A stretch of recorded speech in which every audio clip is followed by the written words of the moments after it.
Yeah, play squad and then continue. Hey, you're not ready though. I don't think you're ready for zombies though. Yeah, click, go to edit loadout and then, yeah. Yeah, because it's not multiplayer. You only got one gun to start with. Oh yeah, you a low level too, so it's not gonna pop up like you ain't got no guns. So it's like, you feel me? You gotta keep on playing for it to lock in, or you get you a gun. Nah, it came out. I've been playing this for like a week now. 55. I'm prestige.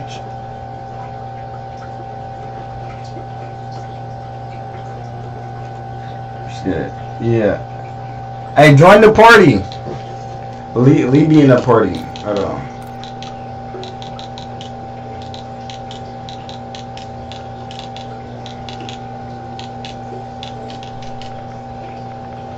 Alright, I'm inviting you to the party.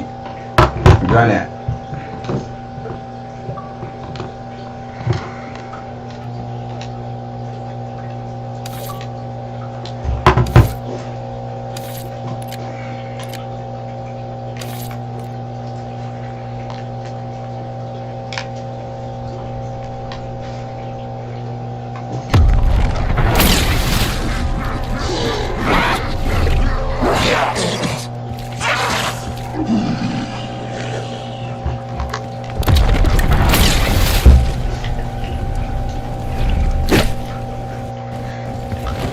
Oh. If anyone had to show up, I'm glad it was you.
Hello? You ain't got your mic in.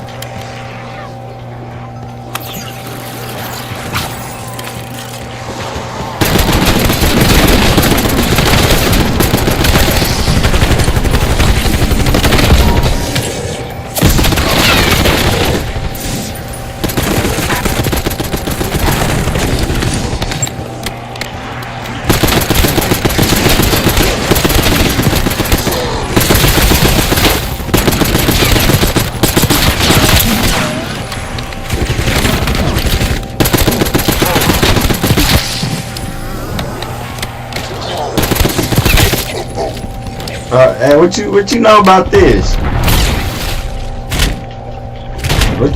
How you find out about the vending machine? Hey, come on. We gotta open this door over here.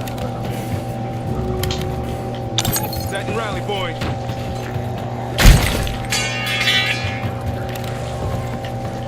Moments like this give a man time to think.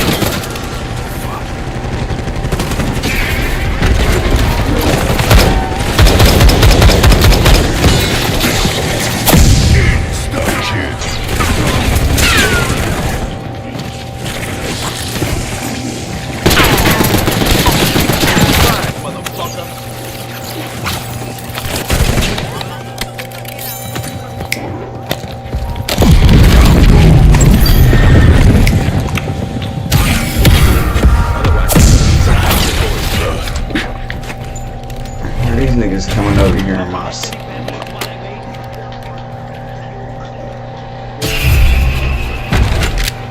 Hey, you can come right here and get guns and shit. Not giving you the satisfaction of it.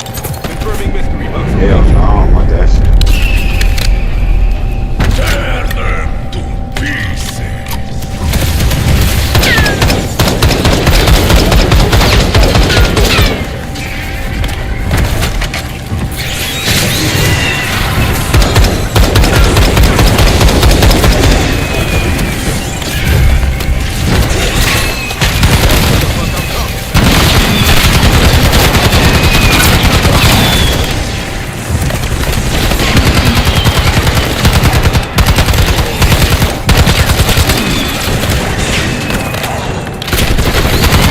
Yeah, that gun low key good.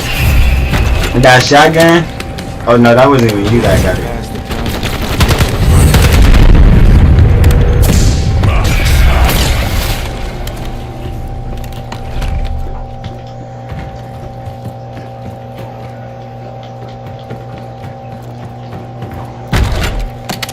Wait, y'all seeing this? Something good actually happened.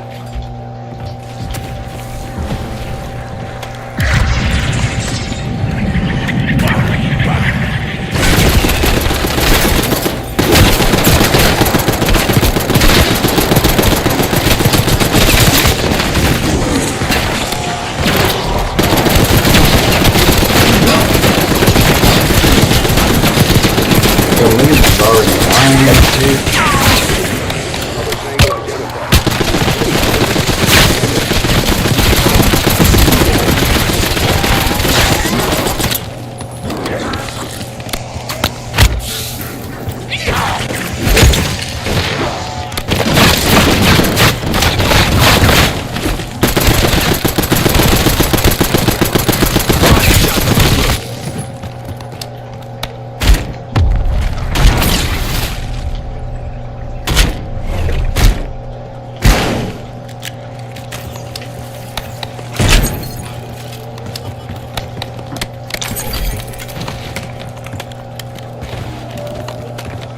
Let it run.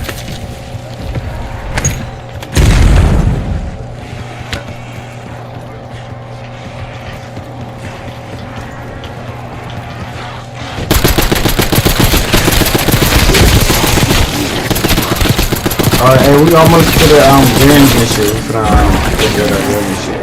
Hey, what you wanna do is save your money for real. You don't wanna spend your money. Cause if you spend your money and shit, the you ain't gonna have enough to upgrade your games for.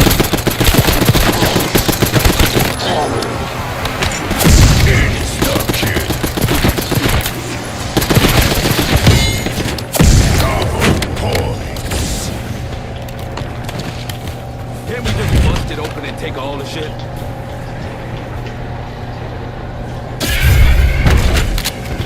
You Santa Claus or something? Nah, found the mystery box.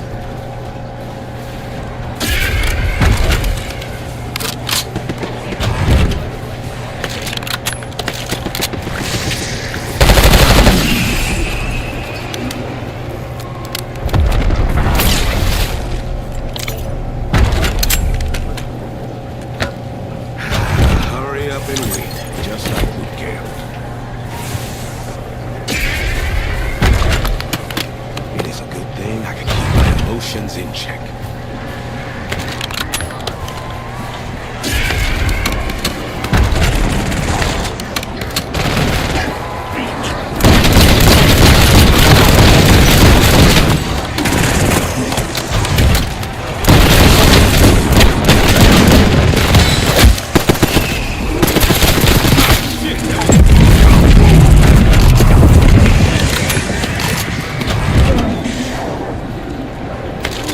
They gotta be playing with me, bro. I just spent all my money on that shit, bro. That shit hurts.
Location marked. Hey, where you at? Damn, you all the way down here and Head shit. for my waypoint. Sun out.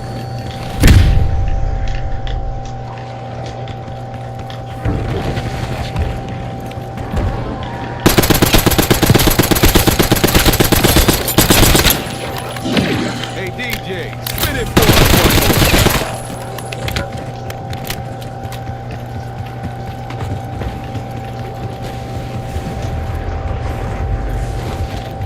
one Damn, these niggas already got that shit pack a punch.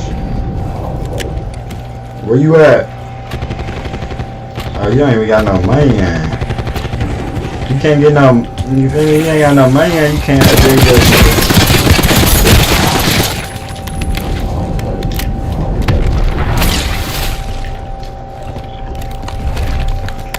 You see that shit like 5,000. It's right here. And then go up. 1530.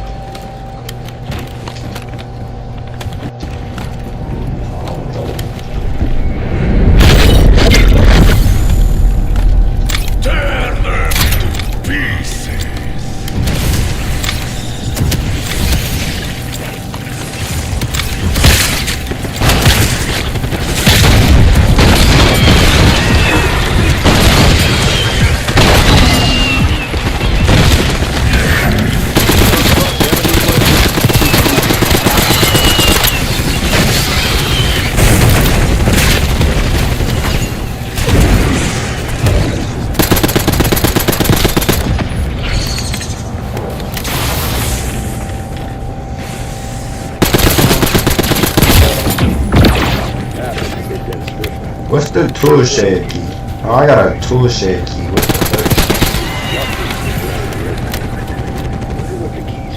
This the tool shed over Attract some here? attention. Keep the hostiles clear. We need to build pressure behind that valve. All right. A handbrake. I got a handbrake. Where's the handbrake go to?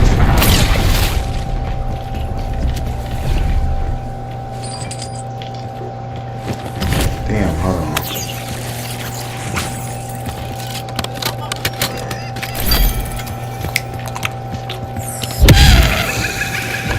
I don't even know if the handbrake goes to.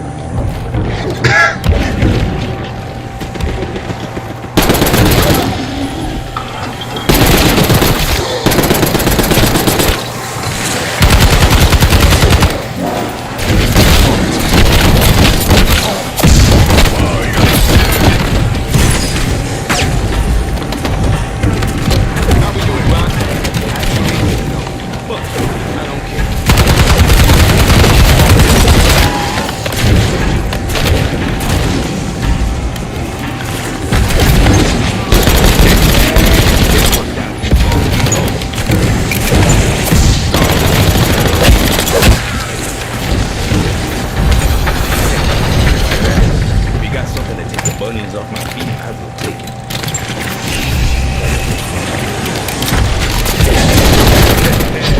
What's the opposite of football?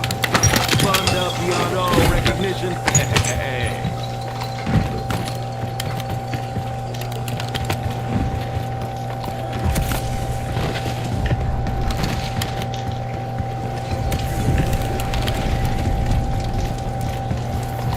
Yeah, chat, bro. We playing zombies. Man, let me know what y'all want to see. Y'all know I'll play all types of shit.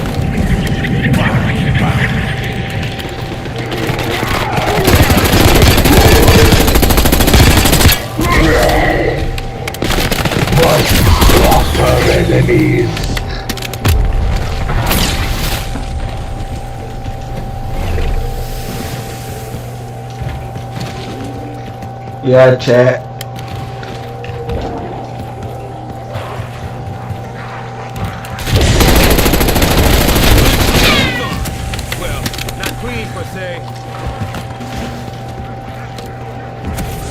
Hey, who know where these tools go to, bro? I don't even know where they go to. This better be rich. I'll put it in the chat. Max armor.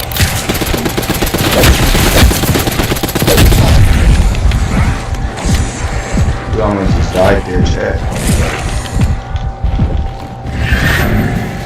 Did a weapon get promoted?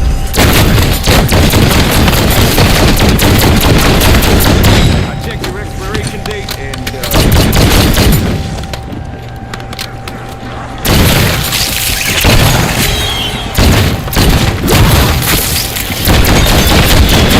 Damn.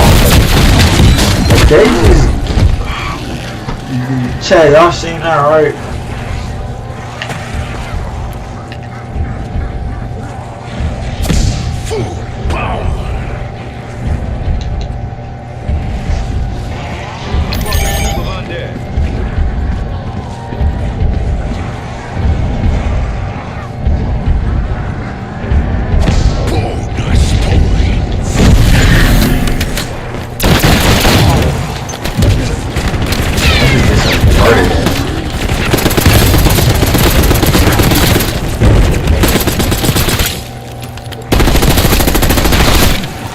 This is my first jacket punch?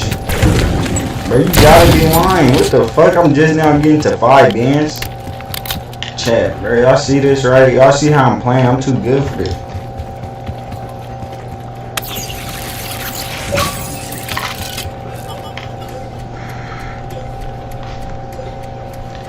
No! Bro, I swear to God, chat, bro. I swear to God, nigga, my mic unplugged. I had a good perk too. Lost it. here to fuck around.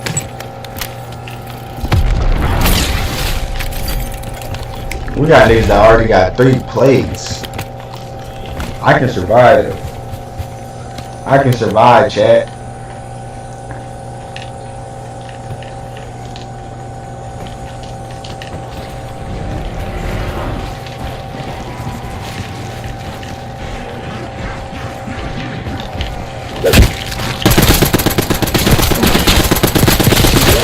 Oh, already?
Hey, did you pack a punch your gun?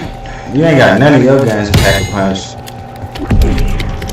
You gotta save up 5 guns, bro, to upgrade that shit. I think that's everything we need for the jet gun. Let's head back to the motel and stop. MNC forward, yeah. Hey.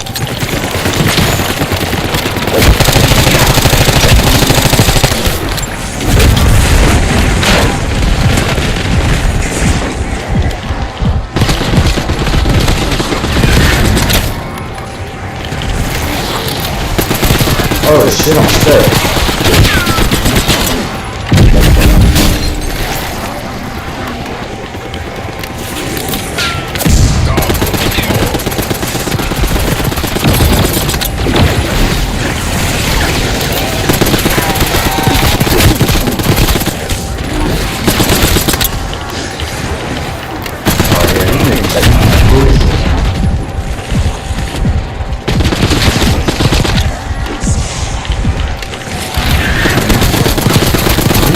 right behind me, like.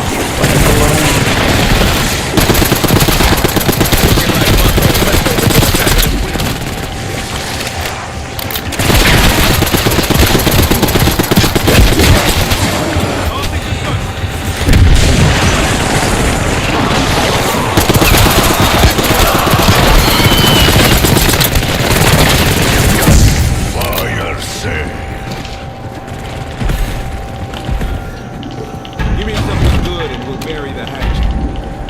Can I have a hatchet?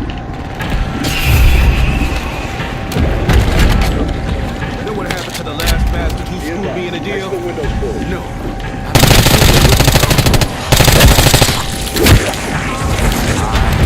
Patient.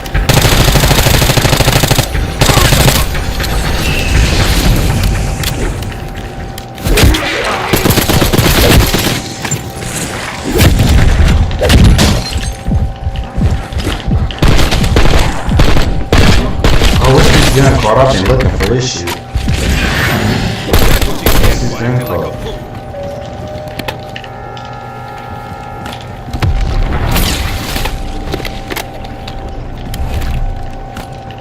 We gotta make this turtle. You better go upgrade your guns. Or you can only upgrade one.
I need to go buy that self-res.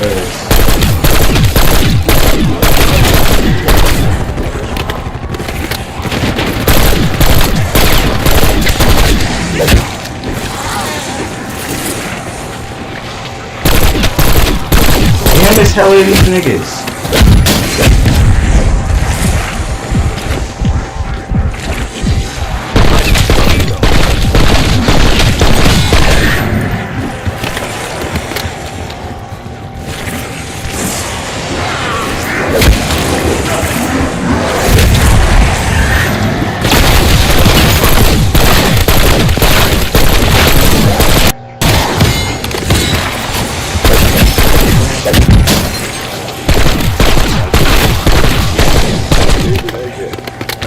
Damn, my something.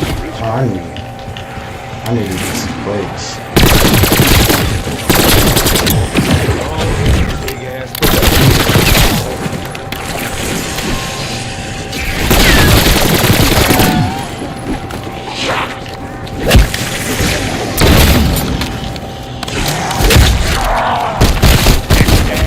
It's worked out.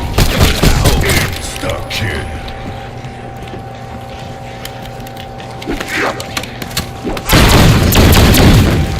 Alright, go upgrade your gun.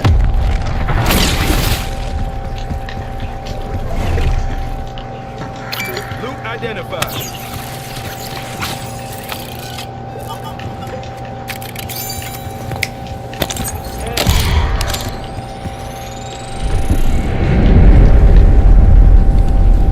Oh, when I drop it? Oh, they on some play shit. They'll lose power.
base with your name on it.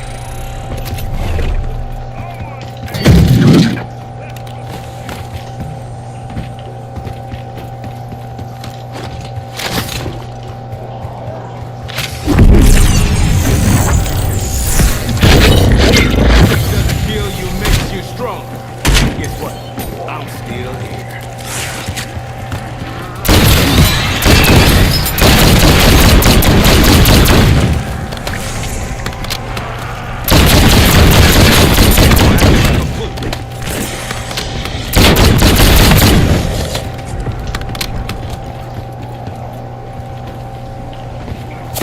Max armor.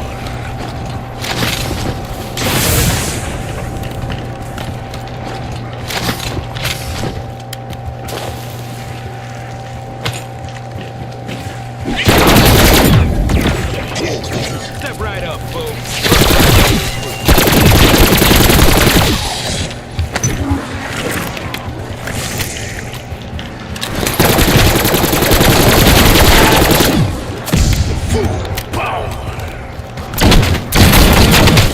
Nice beam. You get the idea.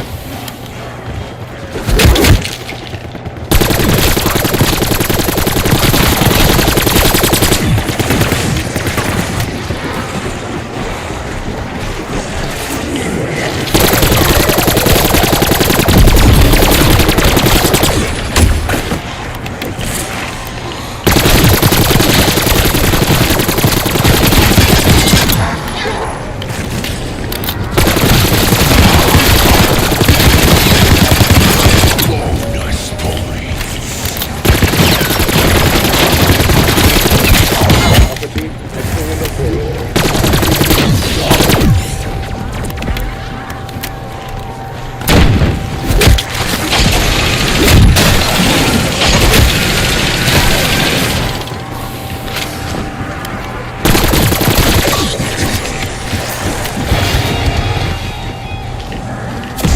Fire sale.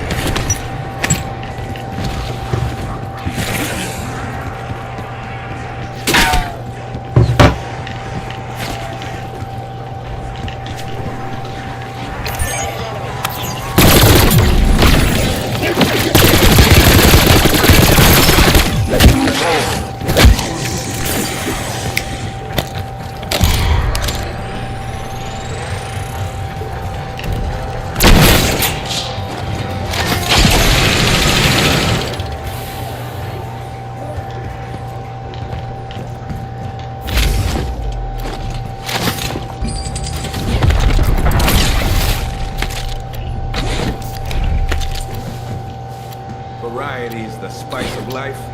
Guess we'll see if it works with ammo.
Hey, next upgrade 15,000.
fuck up already.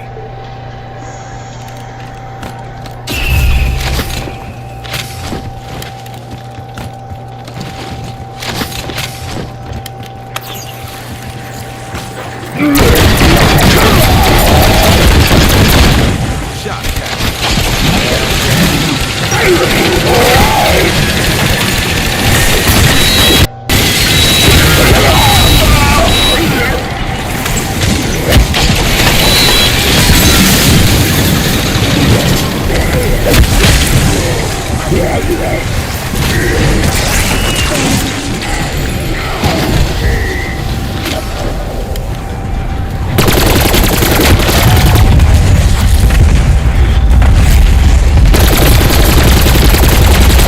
Y'all got chewed up and stabbed.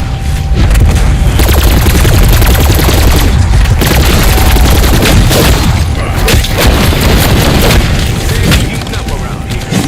Not for you fools, though.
let me know when you're trying to exhale.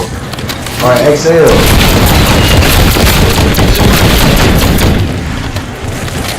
34 like the highest I know. Check your expiration date and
Come raise me.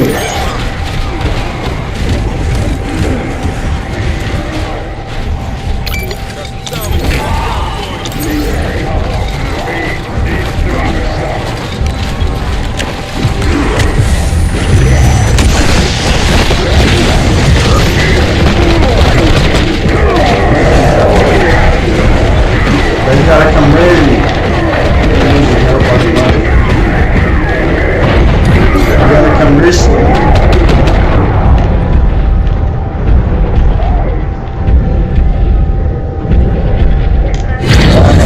My shit.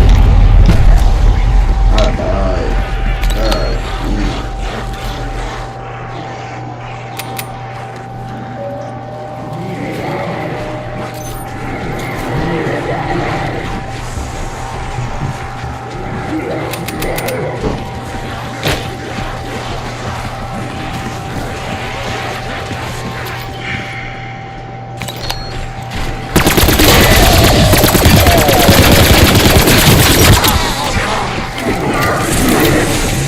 God. I'm touching my roster, please.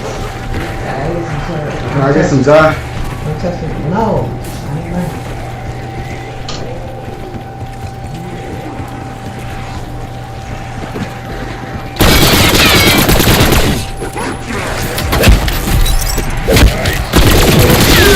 You know it's going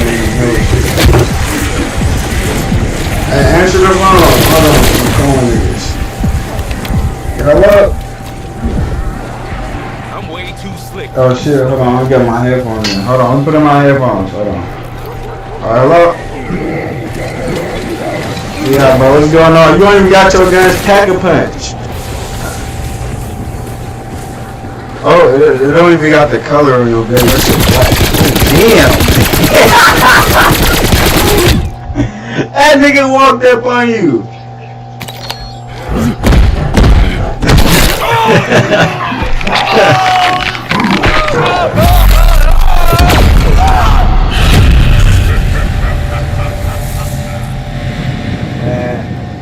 Yeah, we gotta try to exhale. We gotta try to leave before the shit get bad. Before it get too hard. Like after we done, like around like 31, when we get to round 31 or something, that's what we're supposed to be trying to, you feel me, figure out if we gonna leave or not. And see if we like, cause like by the time you get to 30, you should have everything. Like your gun should be upgraded. Like you should be have your perks. Have you been collecting perks and shit? It's like the perks is like the little drinks that you take and then like give you extra little power or something like that. You gotta go to the little vending machine, not the one that you were swinging at. The like you can buy it. Yeah, you can buy it. Start it up, or you can see if you got some guns unlocked.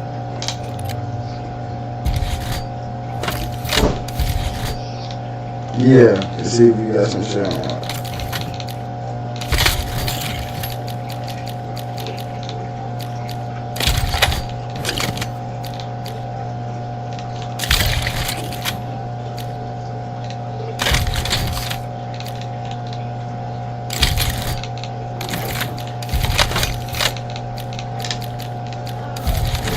The one that you just had, you talking about the shotgun? Or what gun was you using?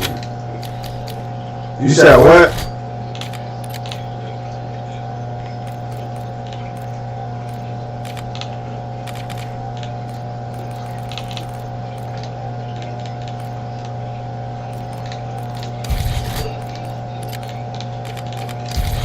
I got the healing. The healing artifact, that's the best one for me. Like, but until then, shit. Well, which one? You which one? The energy mine, frenzy.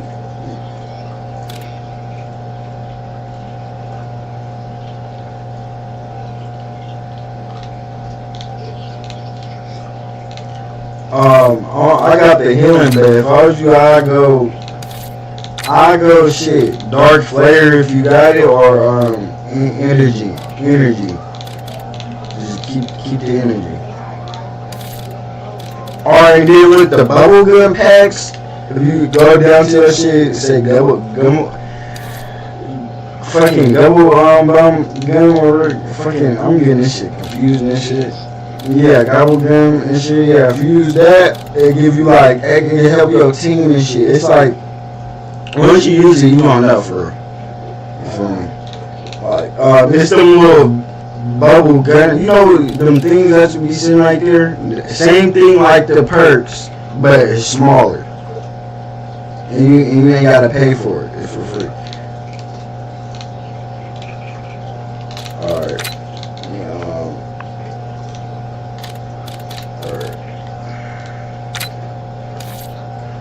Alright, you gotta select the mission and shit.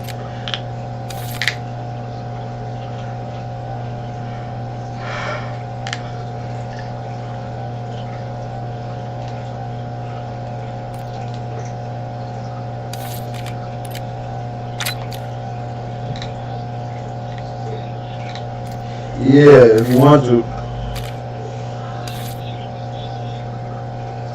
It's easy for me, but if you want to go terminal, we could.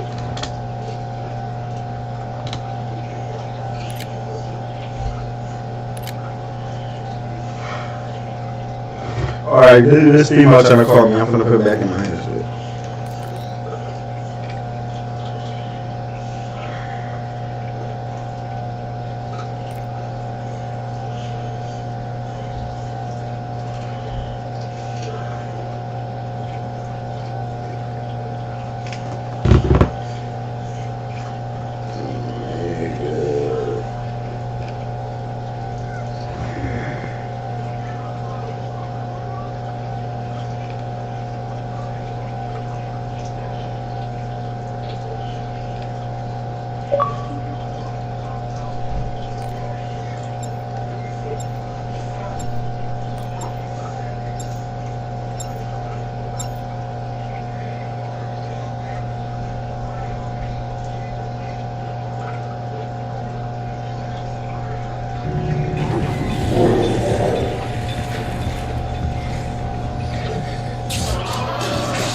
have full access to the central database.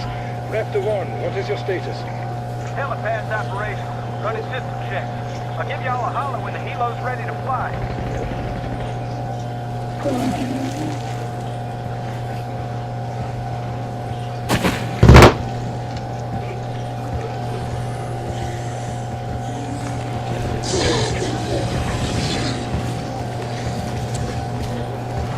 Oh shit.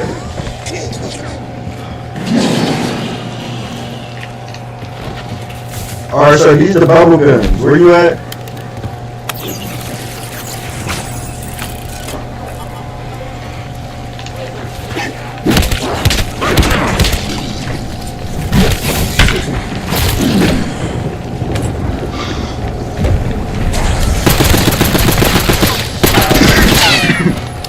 Damn, how the fuck they gonna call you in the animation?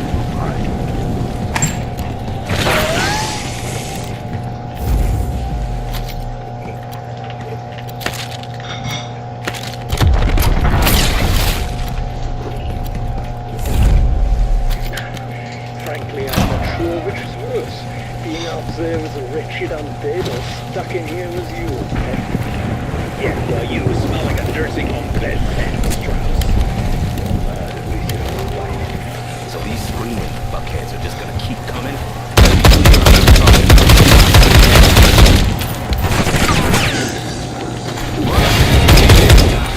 It's a lot to surprise me.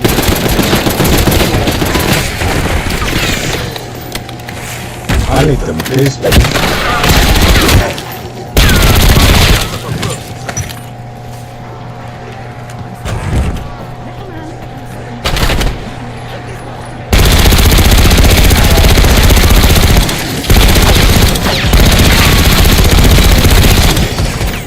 I'm gonna imagine the best thing I can. Hope it's that.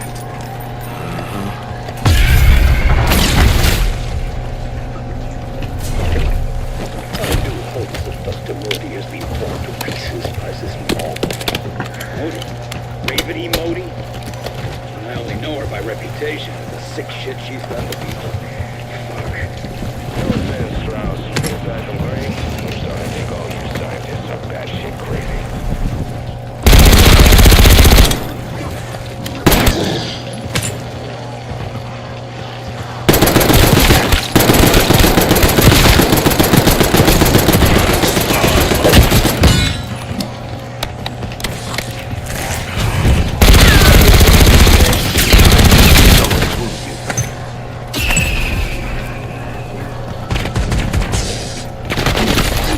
I'm not wasting my money on that shit. I bought it twice already. Damn, where did you go?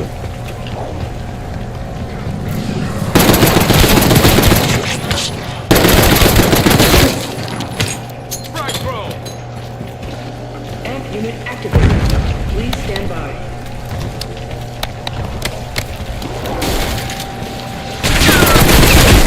You left again?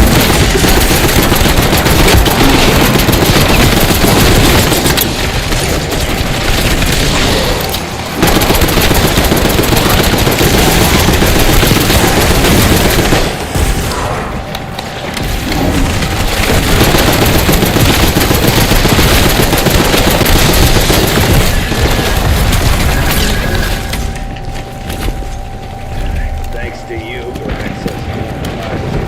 Wait, what? That quack Cody stole my inversion warheads in a mini-sub? What is this adage you Americans are so fond of? Iron.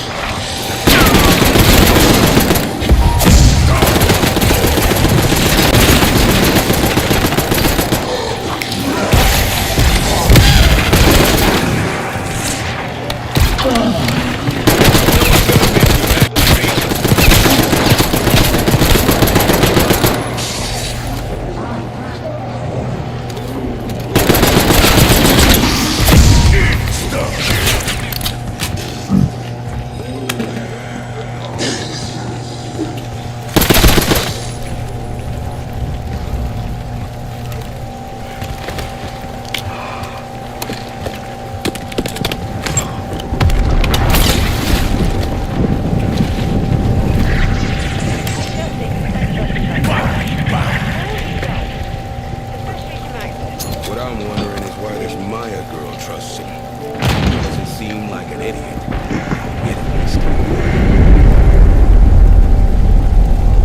Tear them to pieces!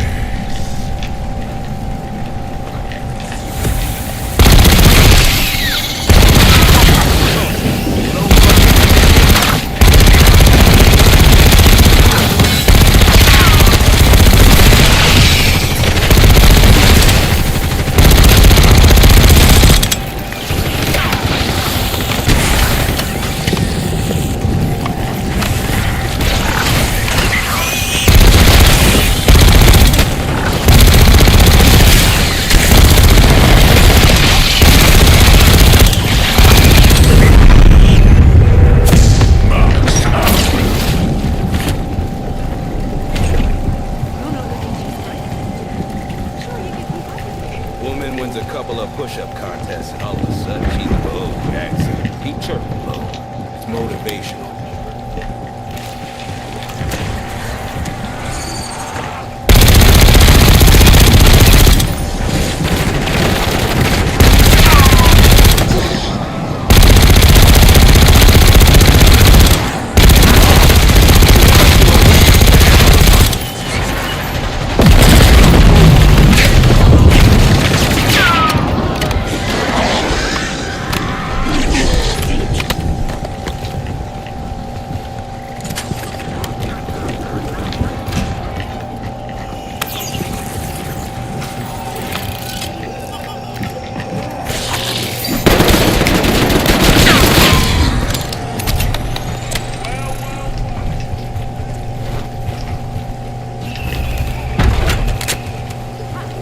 I used to be in command of thousands of personnel and assets. Now I'm at the mercy of a wooden box.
chat.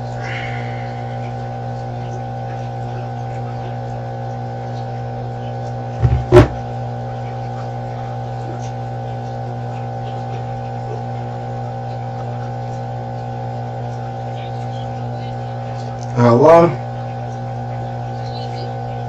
Who else? My God, damn.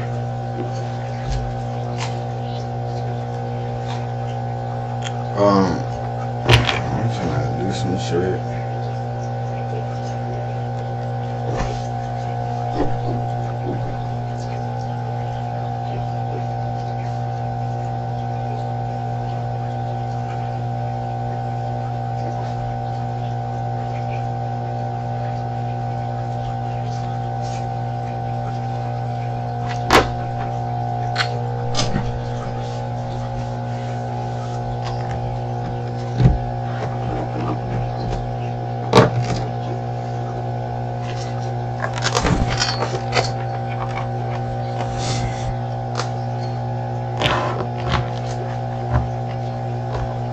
What is you talking about?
I keep on dropping my phone and shit. That shit irritating.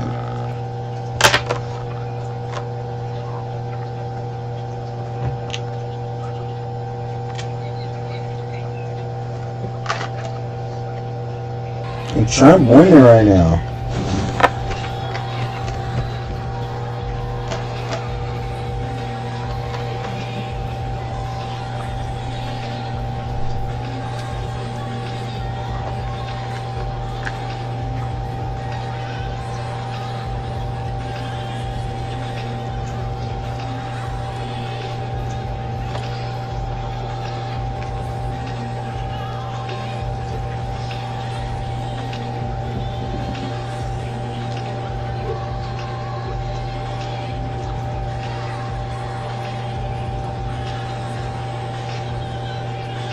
Obama.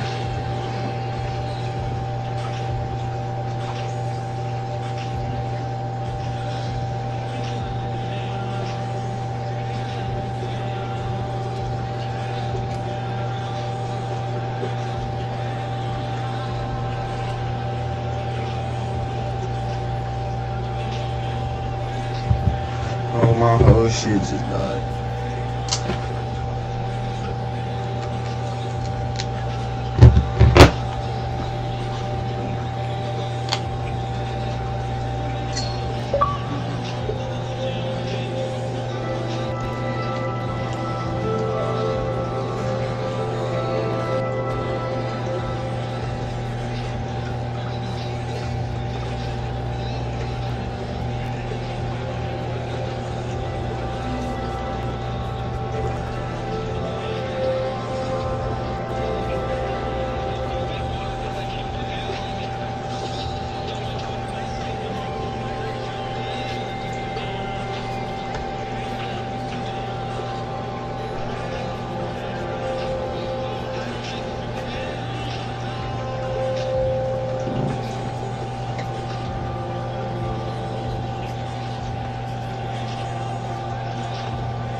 Something's missing right here, and this guy.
From the Associated Press, this is an Election 2024 update. Live from Washington, here is Meg Kennard.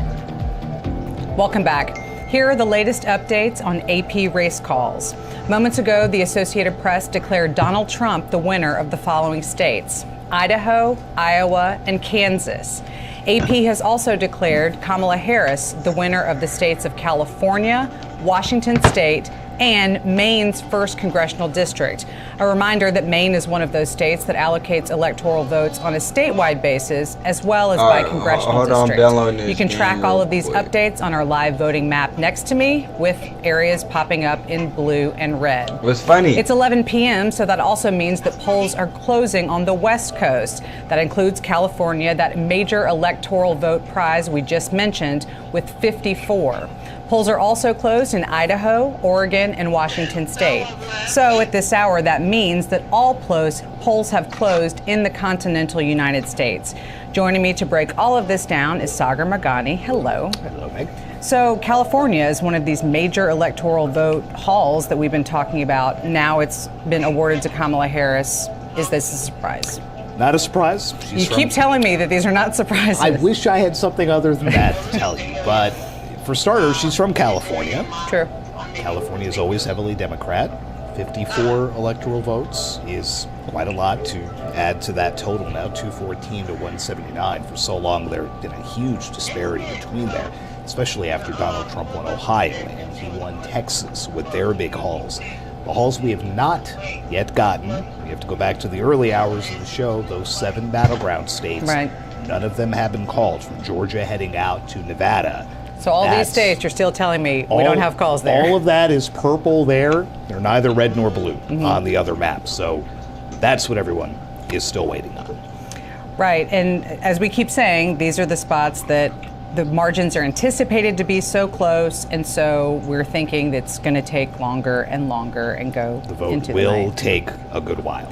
When we think about the other races that are happening tonight, not just the presidential contest, but those down ballot races in the House and Senate that we're also following here at the AP, I know that there have been a few moments of history that have been happening tonight. Give us an update on that. Yeah, we could get history if Kamala Harris does win the presidency. Of course, she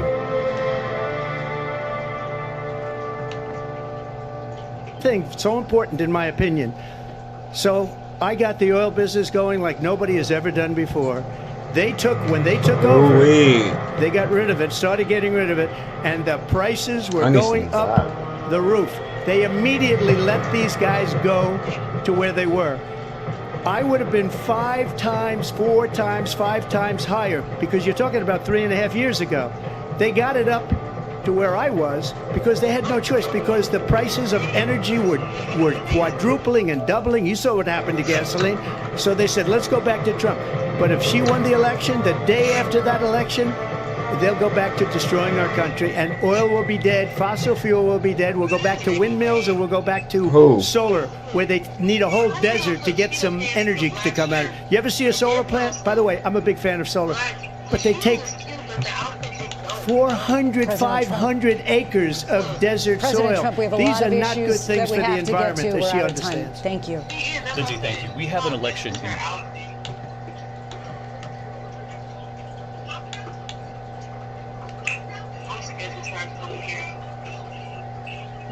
close to her says she's watching everything. She's, quote, still optimistic. Still optimistic. Perhaps one of the most powerful Democrats. That's her phrase, based on a source close to her watching the returns. But Bob, it's interesting they say she must win, but do they think she can win? There's such a big difference there. Expect people to be optimistic at this point, but it's come down to the turnout, Gail. In cities and labor. Cities, labor, and they got to eat into the Republican vote in the suburbs. They're still optimistic, from Pelosi to others, that she can do it, but they see a narrowing path, but a still viable path. But there's a lot of Democrats, to be clear, on edge right now. Yeah, so there's a lot of things that we can see with the data and our reporting, but it's strategists with close contacts that know about the ground game, like CBS News political contributor Joel Payne and political contributor Leslie Sanchez, want to bring you into that conversation. Joel, what are you hearing within Democratic Party ranks at this hour? I'm hearing similar to the reporting that was just shared. Look, that path to 270 is narrow. I thought it was narrow coming in to the evening. I've said that Harris was a low ceiling, high floor candidate coming into this race. I think that holds true. I think Jen O'Malley Dillon's memo is correct that it seems like the blue wall is the path. And I will say this, I think Democrats are kind of coming to grips with a stubborn reality that some of the bets that were made in this cycle may just not pay off. That doesn't mean Kamala Harris will lose, but it does mean that some of the bets maybe around abortion and some of the bets around Donald Trump maybe receding in public regard just did not come to fruition. There is still a path despite all that. And I remember in 2020, many Democrats around this time of night felt maybe similar to looking at the map right now, the same way that they felt 4 years ago, the same way they feel now. And that race was able to be pulled through. But I think Ed's point is right. I think there are narrow paths to victory. And I think Democrats are bearing down for what could be an extended process here when you get past those blue wall states, looking at Nevada, seeing what happens with those votes. The ballot hearing, I think, will be a really key issue. And you even look at that Reid machine in Nevada that many Democrats rely upon to deliver key votes in that culinary workers union. Those will be the places where Democrats will look if they plan on delivering an electoral college victory here.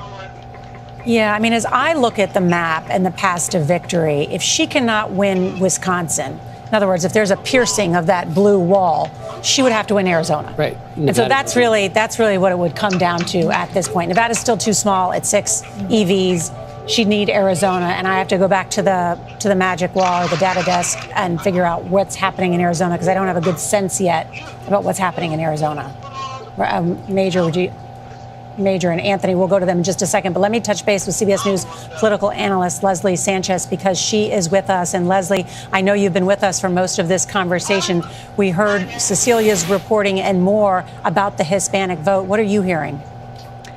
I'm hearing that the Democrats are cratering their support among Latino voters, and it's across the board. It starts in Texas. You look at the Rio Grande Valley, you're seeing stronger support leaning toward Trump along those border counties than he did, performing better than he did in 2020. And I expect that to move into the Sun Belt, into Nevada, where you have the culinary unions, into Arizona, where you have a lot of working class, middle class Latino voters. I expect that to tip toward Trump as well because of this growing middle class. They are second, third generation Latino dominated. Ed O'Keefe talked about the growth of Latino men on the Republican side, and they are tilting over toward Trump.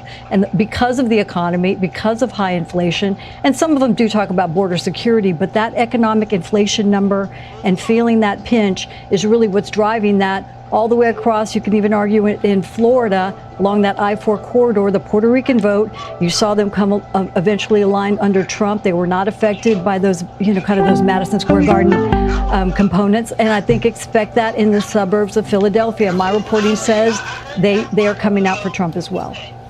Leslie Sanchez, thank you. And we have a race alert at this hour. CBS News rates North Carolina as lean Republican. And so while the vote count is still coming in, our CBS News models indicate this race leans Republican for Donald Trump. Remember, this was the one of the 7 battlegrounds that he won 4 years ago and is performing well in the rural areas of North Carolina. You could argue North Carolina was a must-win for Donald Trump tonight. Of the votes and we she rate got as lean 47.9 and he got 50, at this hour 57. while it is still early in the night. Let's go now to Major Garrett to explain why. So lean Trump for North Carolina. How did that happen? Which we should remind ourselves, 5 visits by the former president to North Carolina in the closing week of this campaign, underscoring its importance as the Trump team looked at the electoral map of the country. So here we have 86% of the vote in. This is the actual vote as it has been tabulated. Here is our estimate of where this will land when all the votes are counted. 51.7 for Trump, 48.3 for the vice president. Where's the outstanding vote? We still see some outstanding vote there. But again, the numbers keep getting smaller and smaller. Mecklenburg, yes, there's vote out there, but It's simply not manifesting itself in the way that the vice president needs if she's going to prevail in North Carolina. Our estimates suggest she needs 59% of that outstanding vote, and we project, when it's all said and done, and Nora, you join me over here, great to have you back at the wall, 48%. So that's a big gap. 59% she needs, 48% is our current estimate based on outstanding vote, historical patterns, and exit poll data. So you heard Robert Costa's reporting. The General Mally Dillon has now sent out a memo. She's the campaign manager for the Vice President Harris, and says they still believe that the blue wall is the ultimate way to win. It's close in Pennsylvania. It may take a couple days to get the vote there. Michigan, it looked fairly good last time we looked. Wisconsin did not look that great. Did not look good, no. But we were talking, and I heard you on the other room, because you guys are on the other side of the wall, about Arizona. So let's go to Arizona. Yes, because this was my thing. Because Wisconsin is 11 electoral votes. If she loses that, she has to win Arizona. So what is happening in Arizona? So here we have 51% of the vote in. That's where the total is currently. This is our estimate. We have it at 50.3 to 49.7. How does that compare to 2020? We remember how close it was. That's overperformance of Joe Biden. Things presently look good in Arizona. And for the Democrats. For Kamala Harris. Here's where the outstanding vote is. Maricopa County. Let's be specific. How much vote is still outstanding? Maricopa County. More than 1 million votes. Maricopa County in 2020 accounted for 61% of the statewide turnout. Let's go down to Tucson's Pima County. How much is outstanding? 273,000. So let's go back to that basic question. What does Kamala Harris need in Arizona to prevail? 50%. What do we have a current estimate of her projected ability to retain or achieve from the outstanding vote? 51%, on the razor's edge. So Margaret Brennan and John Dickerson, we should look at, because Arizona is one of the 2 battleground states that has an abortion initiative or something to expand reproductive rights. So I'm curious how that affected the vote. And of course, oh, well, excuse me. I'm asking the wrong person. Major Garrett has it right here. Oh, I have an answer for you, Nora. Yeah. So we see this, 63%. We also see Trump well ahead of Kerry Lake running for the Senate. So there are, in Arizona, and this was a big question, would there be Trump-Rubin Gallego votes in Arizona? Actually, in fact, there were. But was there a transference of the estimated vote in from the Badger State? In the Commonwealth of Pennsylvania, Donald Trump maintaining his lead, 51% of the vote. Kamala Harris is 47.9% of the vote. Donald Trump with more than 165,000 more votes than Kamala Harris, with more than 3/4, 76% of the estimated vote in from the Commonwealth of Pennsylvania. In battleground Georgia, Donald Trump in the lead, 50.9% of the vote. Kamala Harris is 48.3% of the vote. Donald Trump has a more than 131,000 vote lead over Kamala Harris.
Ground in each of these counties, it hurts. Let's just come over here. This is Luzerne County. This is Trump country, Pennsylvania. Harris getting 42%, 43 if you want to round up. Trump at 57. Again, 43 for the vice president, 42. So there she's competing, not so bad. There. So you're just looking for the pieces as you come through. Carbon County, 65%. That's white workers For Trump now. That's white workers, blue-collar workers, high school educated workers. You want to check back in here, Lehigh County, Vice President getting 52%. It's a little bit out here. Again, you're looking for population centers now. This is the 10th largest of the 67 counties. If you're the Harris campaign, you're looking at population centers trying to say what's left in the places where there are a lot of people. Modest amount of people in Lehigh Valley, but you see it right there. At 52, just want to come back. Joe Biden's at 53. You see the pattern that continues, right? I was saying Donald Trump has to improve his standing a point or two in the suburbs. She has to match Joe Biden in these close battleground states. And in a place that matter, blue-collar Pennsylvania, you don't see it right now. Some votes still to be counted. Maybe she makes it up. But so then the other point is, if you're losing places, can you make it up? Right? If you're losing in one piece of the state, can you make it up somewhere else? Look at Delaware County. She's getting 60% of the vote. Right, so it's only 70% counted. She's getting 60. Biden got 63, even in Delaware County, which is strongly Democratic. That was my last stop on the all over the map tour there. Again, there's time. Right, there's 70% of the vote to come. But look at this, right? If you've got 70%, the most you're going to make up, if the percentages stay the same, you're going to make up somewhere in the ballpark of 15 or 20,000 votes, right? That's great. You're making up 15, 20,000 votes. His lead is 178,000 votes. So you're looking for places where you can make up a ton, which is why, to circle back to your hometown, what Kate Baldwin just told us is absolutely essential.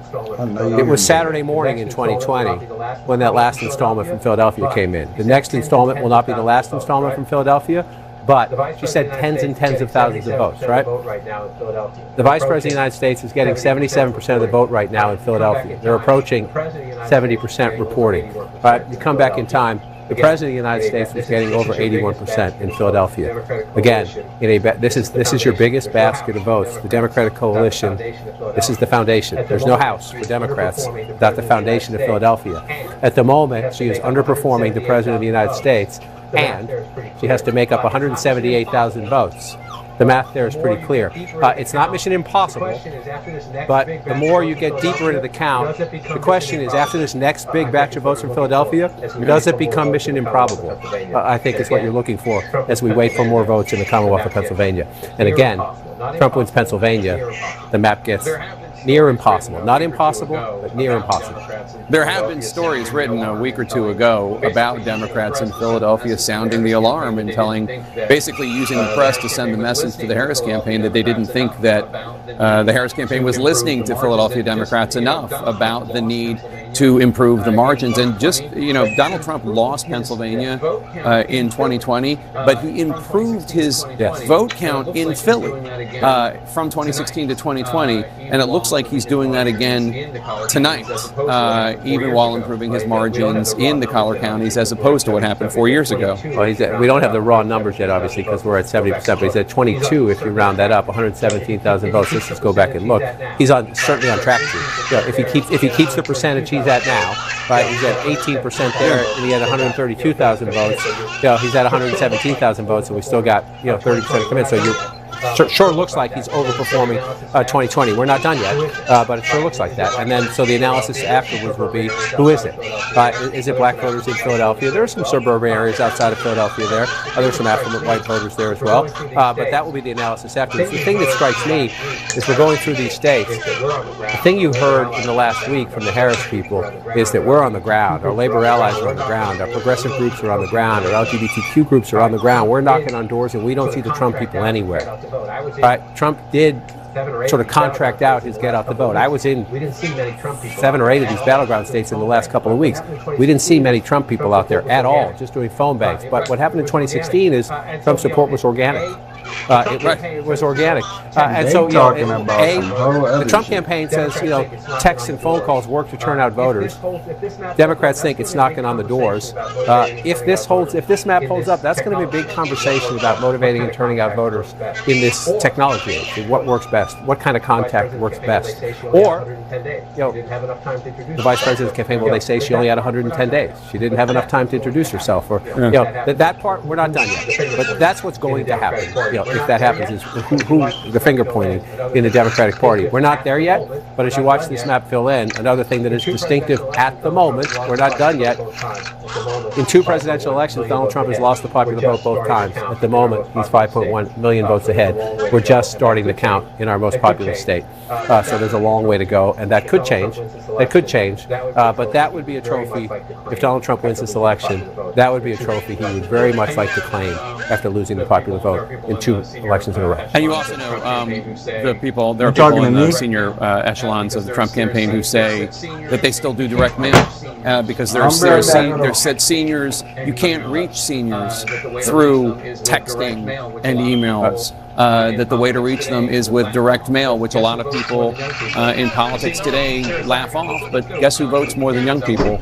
Seniors. Sarah Seidner. Let's go to Wisconsin if you can, because I want to bring in Sarah Seidner, who's at a vote counting center in Milwaukee right now with 66% of the vote in. Donald Trump is in the lead there with 50.6%. In Wisconsin in general, Kamala Harris with 47.8%. Donald Trump right now in the lead by almost 60,000 votes. Sarah, you have officials with you who can tell us about the outstanding vote in Wisconsin. Still about a third of the state's vote is outstanding. What can you tell us? Yeah, we just heard a big cheer go up here in Milwaukee at the central count, as they call it, because all the wards have finally reported. So they are counting these ballots as fast as they can. They do believe that they're going to be able to give some kind of idea of this count after midnight. It will not take the extra 2 or 3 hours they thought it might because of that problem with what happened with the tabulators, which, by the way, are right behind me, one of them. All 13 of them, there was an issue, a door was not locked, and so they, out of an abundance of caution, decided that they were going to rerun through the absentee ballots, 30,000 of them, but they've been able to do that, and now there are about 80,000 of 108 325,000 that have already been processed. All right, with me now, we have Patricia Ruiz-Cantu and Douglas Haig, Republican, Democrat. Both of them are on the Milwaukee Election Commission. First of all, how are things going, and do you think we're going to find out something soon? We will. I think things are going really well, even though we had a little hiccup. But as we united, all the workers and the parties, I think that it's extremely important that we were in the same page and that we had an agreement, and everything is going well. What did you make of this? I know Ron Johnson came out, a Republican, and was very, upset with all of this and was sort of making hay about it. What were your thoughts on what happened with these machines? Well, there was a human error in part of it. So when it was caught, we just simply did a rerun on with the processing and the tabulators, and even probably some of the tabulators should have seen it, but it was caught by one of the observers who brought it to the executive director's attention, and it was acted upon immediately. We took care of it, and yes, we anticipated a much further delay than we are, but I think we're right on schedule where we anticipate to be earlier. And true, if you can see around and look at the poll workers at work, we both have Democrats and Republicans working side by side, and many of them have been doing this for many years, and they've become very efficient about it, and they're with their integrity from each group. So I think we're going to be getting those numbers fairly soon.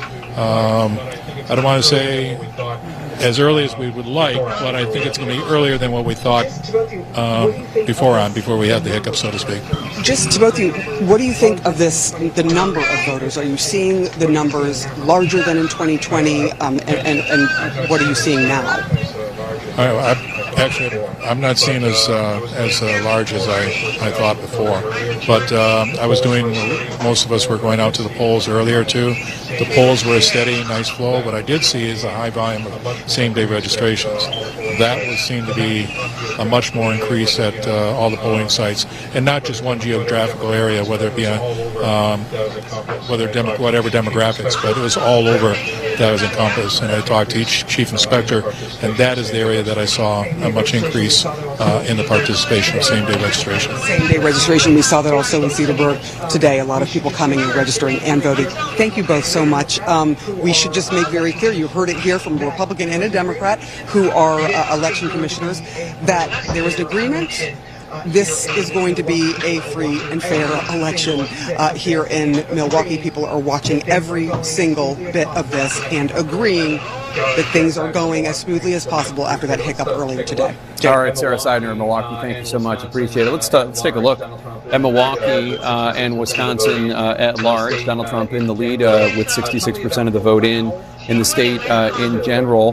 Tell me about the WOW counties, if you could. You're right around Milwaukee, or the WOWs. Let me get to it in just a second. I just want to interesting. Number one, we've learned about Senator Johnson in recent years. He likes to put out press releases before he knows what the facts are.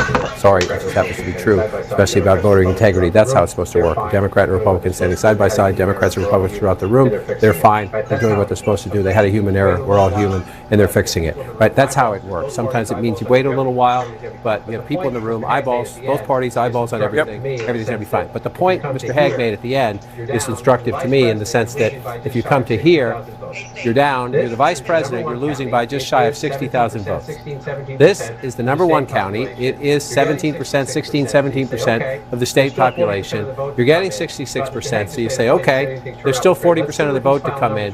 But Mr. Hague just made a point. He said he didn't think turnout was great. Well, let's see what these final numbers are, because if you look at that number right there, and look at 176,000, right? When Joe Biden carried Wisconsin 4 years ago, it's at 317,000, and it's 69% of the vote, right?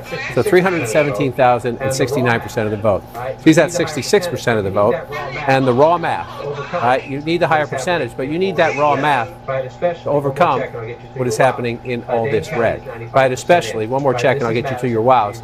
Dane County is 95% in, right? This is Madison, this is the University of Wisconsin. Young voters, college area, tends to be more liberal. 74% for her, 242,000. Again, Biden's number's higher and the math is higher. That's what happens in battle. That's how you win or lose battleground states. Get out the vote and get out the vote and right with a higher percentage. Right. And so in a place, the state won by 20,000 votes. You saw the margin even just right there. So let's go to the WOW. You're going to go to Waukesha County, which just here recently, right? This is a place the Harris campaign was hoping, hey, women, you don't have to tell your husband who you're going to vote for. If you believe in reproductive freedom in a conservative county, vote Harris, just don't tell your husband about it. This is one of the places they thought the Dobbs decision, reproductive freedom, abortion rights, would help them cut into the margins. Well, we're at 91%, we'll see. But 40% is her number if you round that up. We'll go back in time. It's a tiny bit, but it's not a significant jump from where the president was 4 years ago. And Trump's at 60% if you round up then. He's at 59. So a little bit, maybe a tiny inroads there for her. So you're moving around up here. You go up to Washington County. This is a big 70% of the vote here for Trump. Let's just double check it and come back. He improved. Up a little bit. He improved a little bit. And then you come over here to the O. I did wow backwards for you there. I put the O at the end. Yeah. But you come over to Ozaki here, and the former president is at 55% of the vote in 2020, and he's at 56, roughly the same, but a little bit, so Trump is not underperforming. It's maybe within the margins, but when you see that well behind where President Biden was, and now you're waiting on this. I mean, there are some other small things. Let's take a look and see what else is out there. But as you can see, the biggest thing is here, and some of these votes up in here. If you're in the Trump campaign, we're talking about can she come back? But if you're in the Trump campaign, you're also saying, do we have a cushion? Is there more coming in for us? And the answer is yes. They got all that Green Bay vote. The answer is yes when you look up there. So the next thing we learned from Milwaukee is how many votes, what is her percentage, how does it affect the statewide math, and then how much is left? How much is left? In your biggest area, you have to turn them out. Because then again, I just want to come up here and look at this. Again, Brown County, this is Green Bay, blue-collar workers. Trump's getting 61, the vice president's getting 37 or 38 if you want to round that up. That matters. Oh my God, matters. He almost shot almost 10 points, 9 points. Right. In a battleground state, he's up and she's down. In a place where if you're the Harris campaign, the Biden campaign, you're not going to win here. You're not going to win here. But if you make it that race, if you make it that close, instead of that close, you get a better result, period. It's simple math. Let's go on to the third of the Blue Wall states, Michigan. Jim Sciutto is at a vote counting center in Detroit. And Jim, you have an update on the vote in Wayne County. Tell us. we've been in touch with the Secretary of State's office really every few minutes. Well, let me tell you, we've been in touch with the Secretary of State's office really every few minutes here, trying to figure out when we're going to get another batch of Detroit, of course, the surrounding Wayne County votes. And we're told very soon. They won't put a figure on very soon, but very soon. We know they're working hard, calculating those numbers, counting those votes, and that there have been no issues. They're not encountering any issues with machines, etc. This is just a process of getting the work done. We've also been in touch with Macomb County, where we were outside of Detroit earlier today. They are also expecting, they say, another batch of votes to be reported quite soon. And here where we are in Detroit, this is the location where they've been counting the absentee ballots. Just in the last hour, another 2,500 or so absentee ballots came in. That brings us pretty much to the end of the 100,000 that they've expected. At some point in the next hour, we'll see another U-Haul truck come in with the remaining absentee ballots that they've collected from drop boxes around the city here. And they've been counting as they've been going. Remember, because they started counting last Monday. They didn't have to wait till Election Day. So those numbers will be done soon. I will say the Secretary of State told me earlier this evening that she's moving up her expectation that by midday tomorrow they could report final unofficial results, saying she believes they might be able to do that tonight, perhaps after midnight in the next couple of hours. But of course, they'll have to get those Wayne County numbers done first. And I should note, the Secretary of State just walked in here to monitor the counting of those absentee ballots as she's been doing at precincts around the state. All right, Jim Sciutto, thank you so much. Jim Sciutto in Detroit. I mean, John, I mean, it's 2024. They only have 16% reported in Wayne County, home of Detroit. You know, one of the things you look for in life are consistency. Death taxes, Wayne County comes to light. Wayne County, Gary, Indiana, yeah, they're consistent. This is my 10th presidential election, and it's the 10th time you've been counting late in the night, and you're saying, hello, Detroit, hello? It's the way it is. But, you know, you see the Secretary of State's there, Jim is there. Again, that's nothing nefarious. It's just inefficiency, you know, to your point about that we live in the technological age.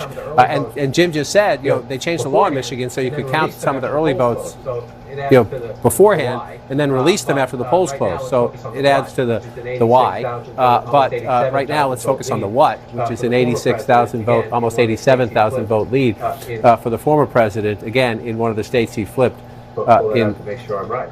Yes, he's leading in all three of them now. Just want to pull that out to make sure I'm right. Yes, he's leading in all three of them now. Oh wait, that changed while we were talking. That changed while we were talking. She was ahead in Michigan. And now she is no longer ahead. Now Donald Trump is in the lead. Right now, not all the votes are counted, but right now he's leading in all three blue wall states. Plus North Carolina, plus Georgia, plus Arizona, plus Nevada.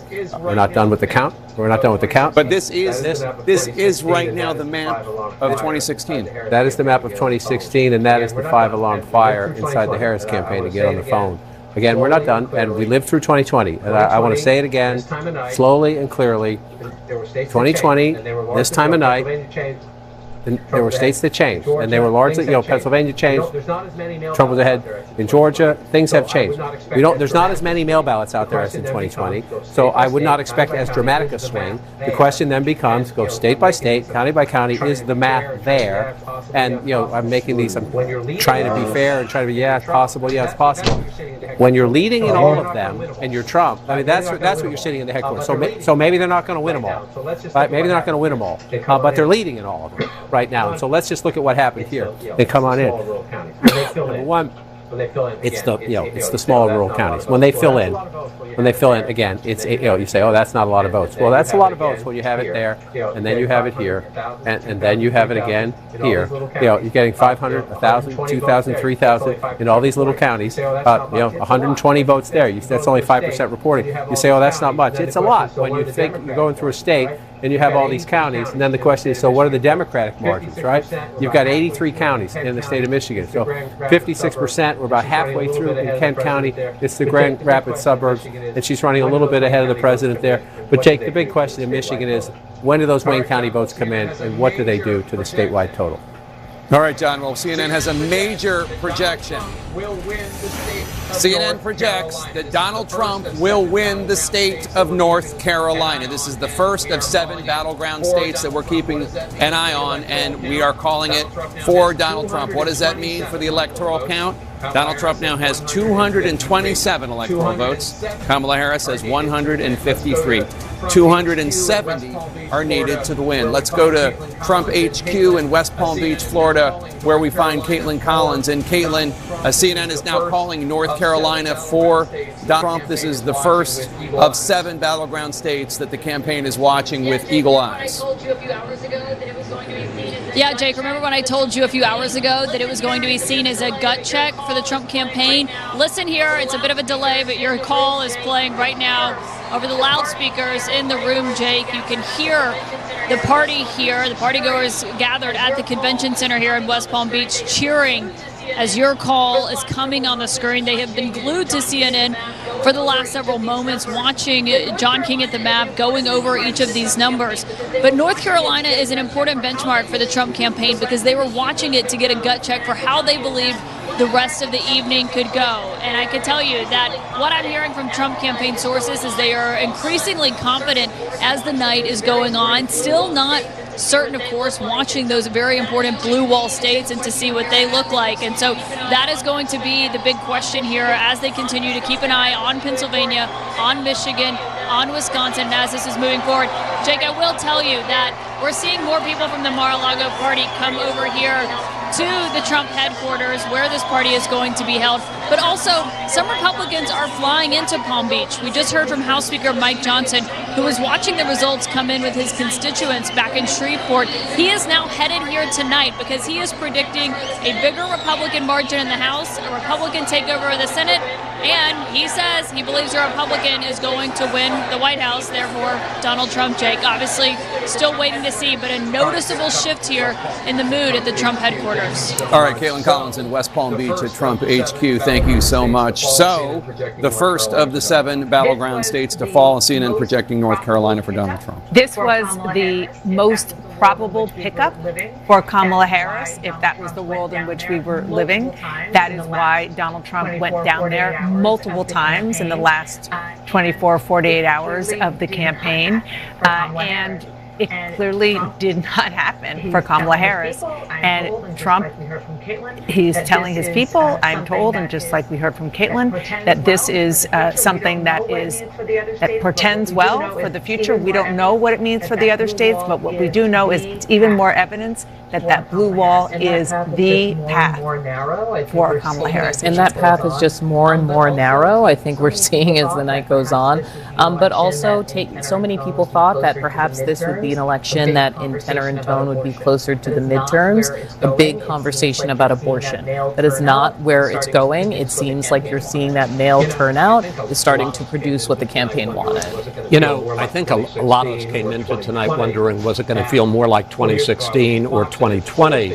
And 4 years ago, I was at Fox, and at almost exactly this moment, at 11:20 p.m., we made the very controversial call. They made the very controversial call of Arizona, and that changed the whole feeling. And that's one of the reasons the Trump campaign was so furious about that call, because it was the first flip and the first indication that maybe it was going to be different than 2016.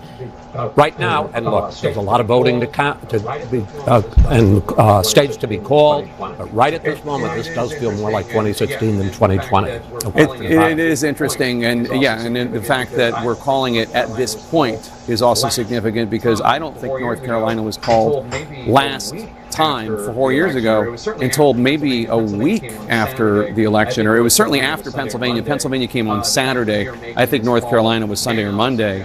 The fact that we are making this call now suggests that there's a bigger gap than there was last time. And Donald Trump won it last time by something like 75,000 votes. Generally speaking, he is overperforming what he did in 2020, and she is underperforming what Joe Biden did in 2020, and that ends up what was a narrow edge for Biden. Is at this point, we have to condition it, a narrow defeat for Harris. And the thing about North Carolina, and John has been talking about this, and we'll do more at the wall, is you do have kind of a sense of the country in the state of North Carolina, in that there are growing minority populations, and there is a growing sort of suburban, maybe more moderate population in and around the big cities. And so that is why the Harris campaign thought, with the dynamics of the country right now, that she would have a better shot. But look, the headwinds of the economy, the inflation that people are feeling, the difficulty in their everyday lives. Yeah, she could not outrun that Biden economy. Yeah, and the economy, Chris, that is what people are feeling every single day. I mean, we were talking earlier about whether or not the sort of women and the idea of this being the first post-Roe presidential campaign was going to supersede how people felt when they were buying eggs and milk. And certainly North Carolina and other places that we are seeing start to formulate in these other states, the answer is no. You know, we have talked about it all night, and we've disagreed to a certain degree about the right track, wrong track, and it was 27% right track, 60-something% wrong track. You know, maybe part of that is dissatisfaction with Trump. Maybe some of that is dissatisfaction with the abortion overturn. But in terms of what people live every day, it's the economy, it's the price of eggs, it's the fear of inflation, which with the spread of illegal immigrants north is now being felt as an issue, not just on the border, but in northern states as well. Yeah, and Jake, I'm going to be interested to figure out, to find out once we get all the details, how much success the Trump campaign had in increasing their share of the mail vote. They worked really hard at that. Yeah, very interesting. Let's bring you a key race alert and get you up to speed on where we are in all the states that we have not called. In battleground Pennsylvania, Donald Trump with 51.3%, Kamala Harris 47.6%. Donald Trump more than 212,000 votes ahead with 82% of the estimated vote in from the great Commonwealth of Pennsylvania. In battleground Michigan, Donald Trump in the lead, 51.2%. Kamala Harris at 47%. Donald Trump at 98,014 votes ahead of Kamala Harris with 41% of the estimated vote in from Michigan. In battleground Wisconsin, Donald Trump in the lead, 50.7% to Harris's 47.7%. Donald Trump with a 68,000 plus vote lead over Harris with 71% of the estimated vote in from the Badger State. In battleground Georgia, Donald Trump up 50.8% to Harris's 48.3%. Donald Trump with 128,582 more votes than Kamala Harris, with 92% of the estimated vote counted in the state of Georgia. In the state of Arizona, another battleground, Donald Trump in the lead there, 49.8% to Harris's 49.3%. Donald Trump with a 7,588 vote lead over Kamala Harris. That's with more than half, 52% of the estimated vote in.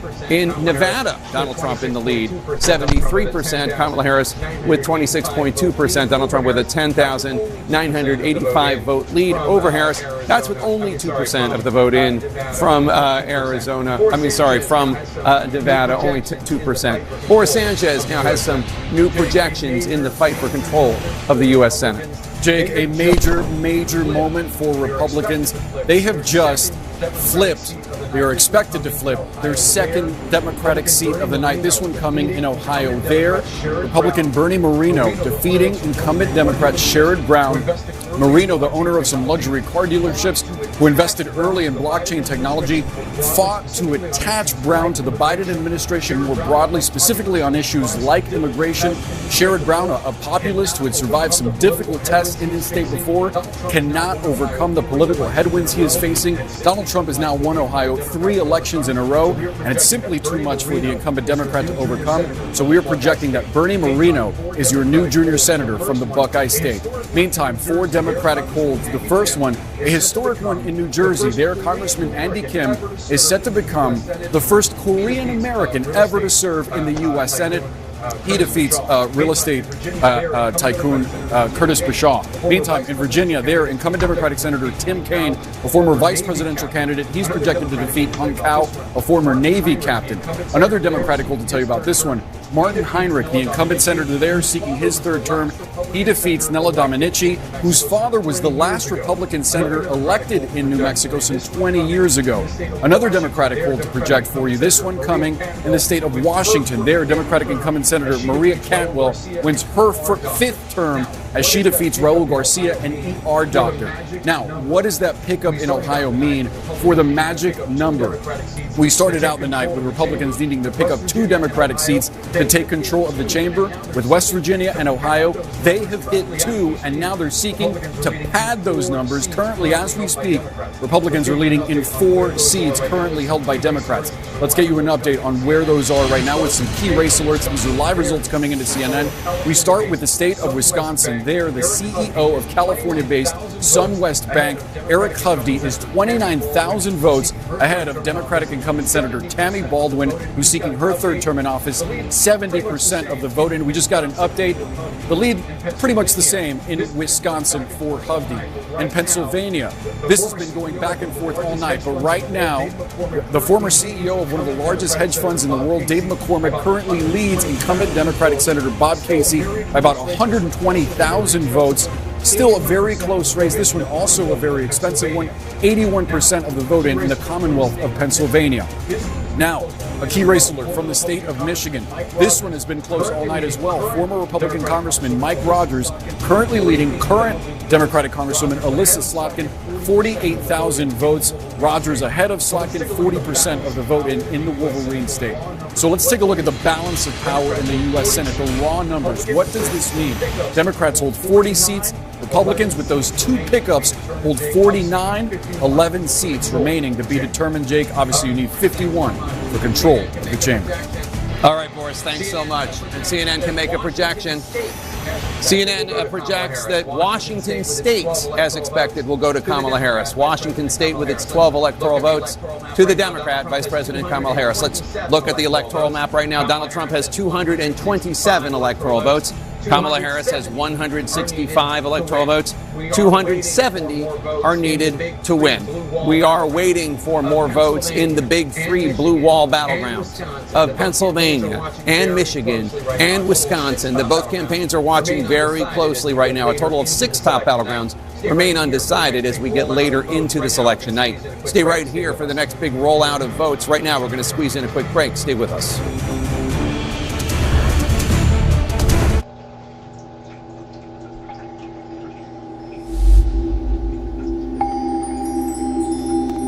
Experience the CNN Magic Wall. Experience the CNN Magic Wall. Find it in the CNN app today. You're gonna love it. We're gonna get the body moving. You're gonna love it. Pull it up. Go! Look at Mount. Where's Mount coming from? It's a new beginning. Ta-da! We're gonna have fun today. How? We're gonna manifest it. Manifest! Yes! Manifest! Shut up.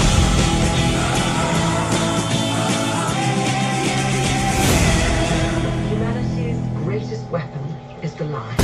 Humanity's greatest weapon is the lie. We are unreliable and thus unpredictable.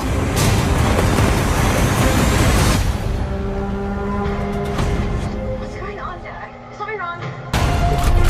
What's going on, Dad? Is something wrong? What's with all the police trucks outside? You know, the butcher. This whole concert, it's a trap for him. You stay in the seat. I promise. I think you're looking for me. I mean, all of you. I can't stop the monster. Monsters aren't real. Yes, they are. I could never hate my kids, you guys. I could never hate my kids. I could never hate my kids, you guys. I could never hate my kids. With that said, I hate how they roll dice. You're coming in too hot! I hate when they wake up in the middle of the night. Bad news! I hate how much they talk about lava. The only thing I know about lava is if they see it up close, I've done a bad job as a father.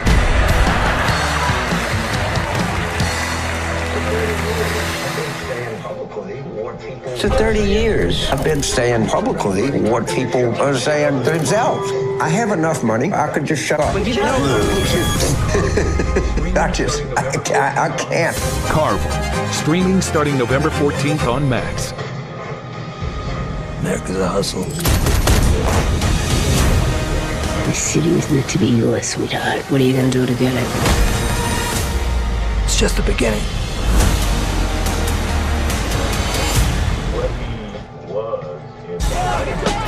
what he was in the 90s has had a great deal to do with what he has become.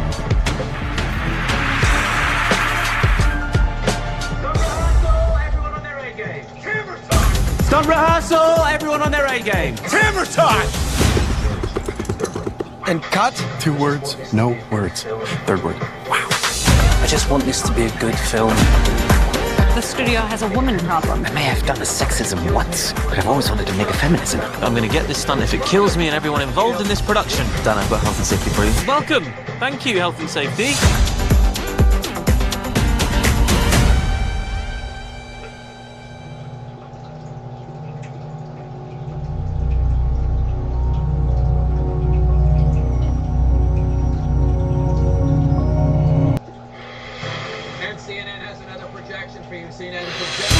And CNN has another projection for you. CNN projects that Donald Trump will win 3 out of the 5 electoral votes from the state of Nebraska. Allow me a second to explain. Nebraska and Maine allocate their electoral votes partly in addition to the statewide 3 votes according to congressional district. That's already too complicated, probably. Anyway, put it this way. Donald Trump has won 3 out of the 5 electoral votes. The other 2 we do not know yet, but Donald Trump has 3 of the 5. That means 3 more electoral votes for Donald Trump. And what does that mean for the electoral map?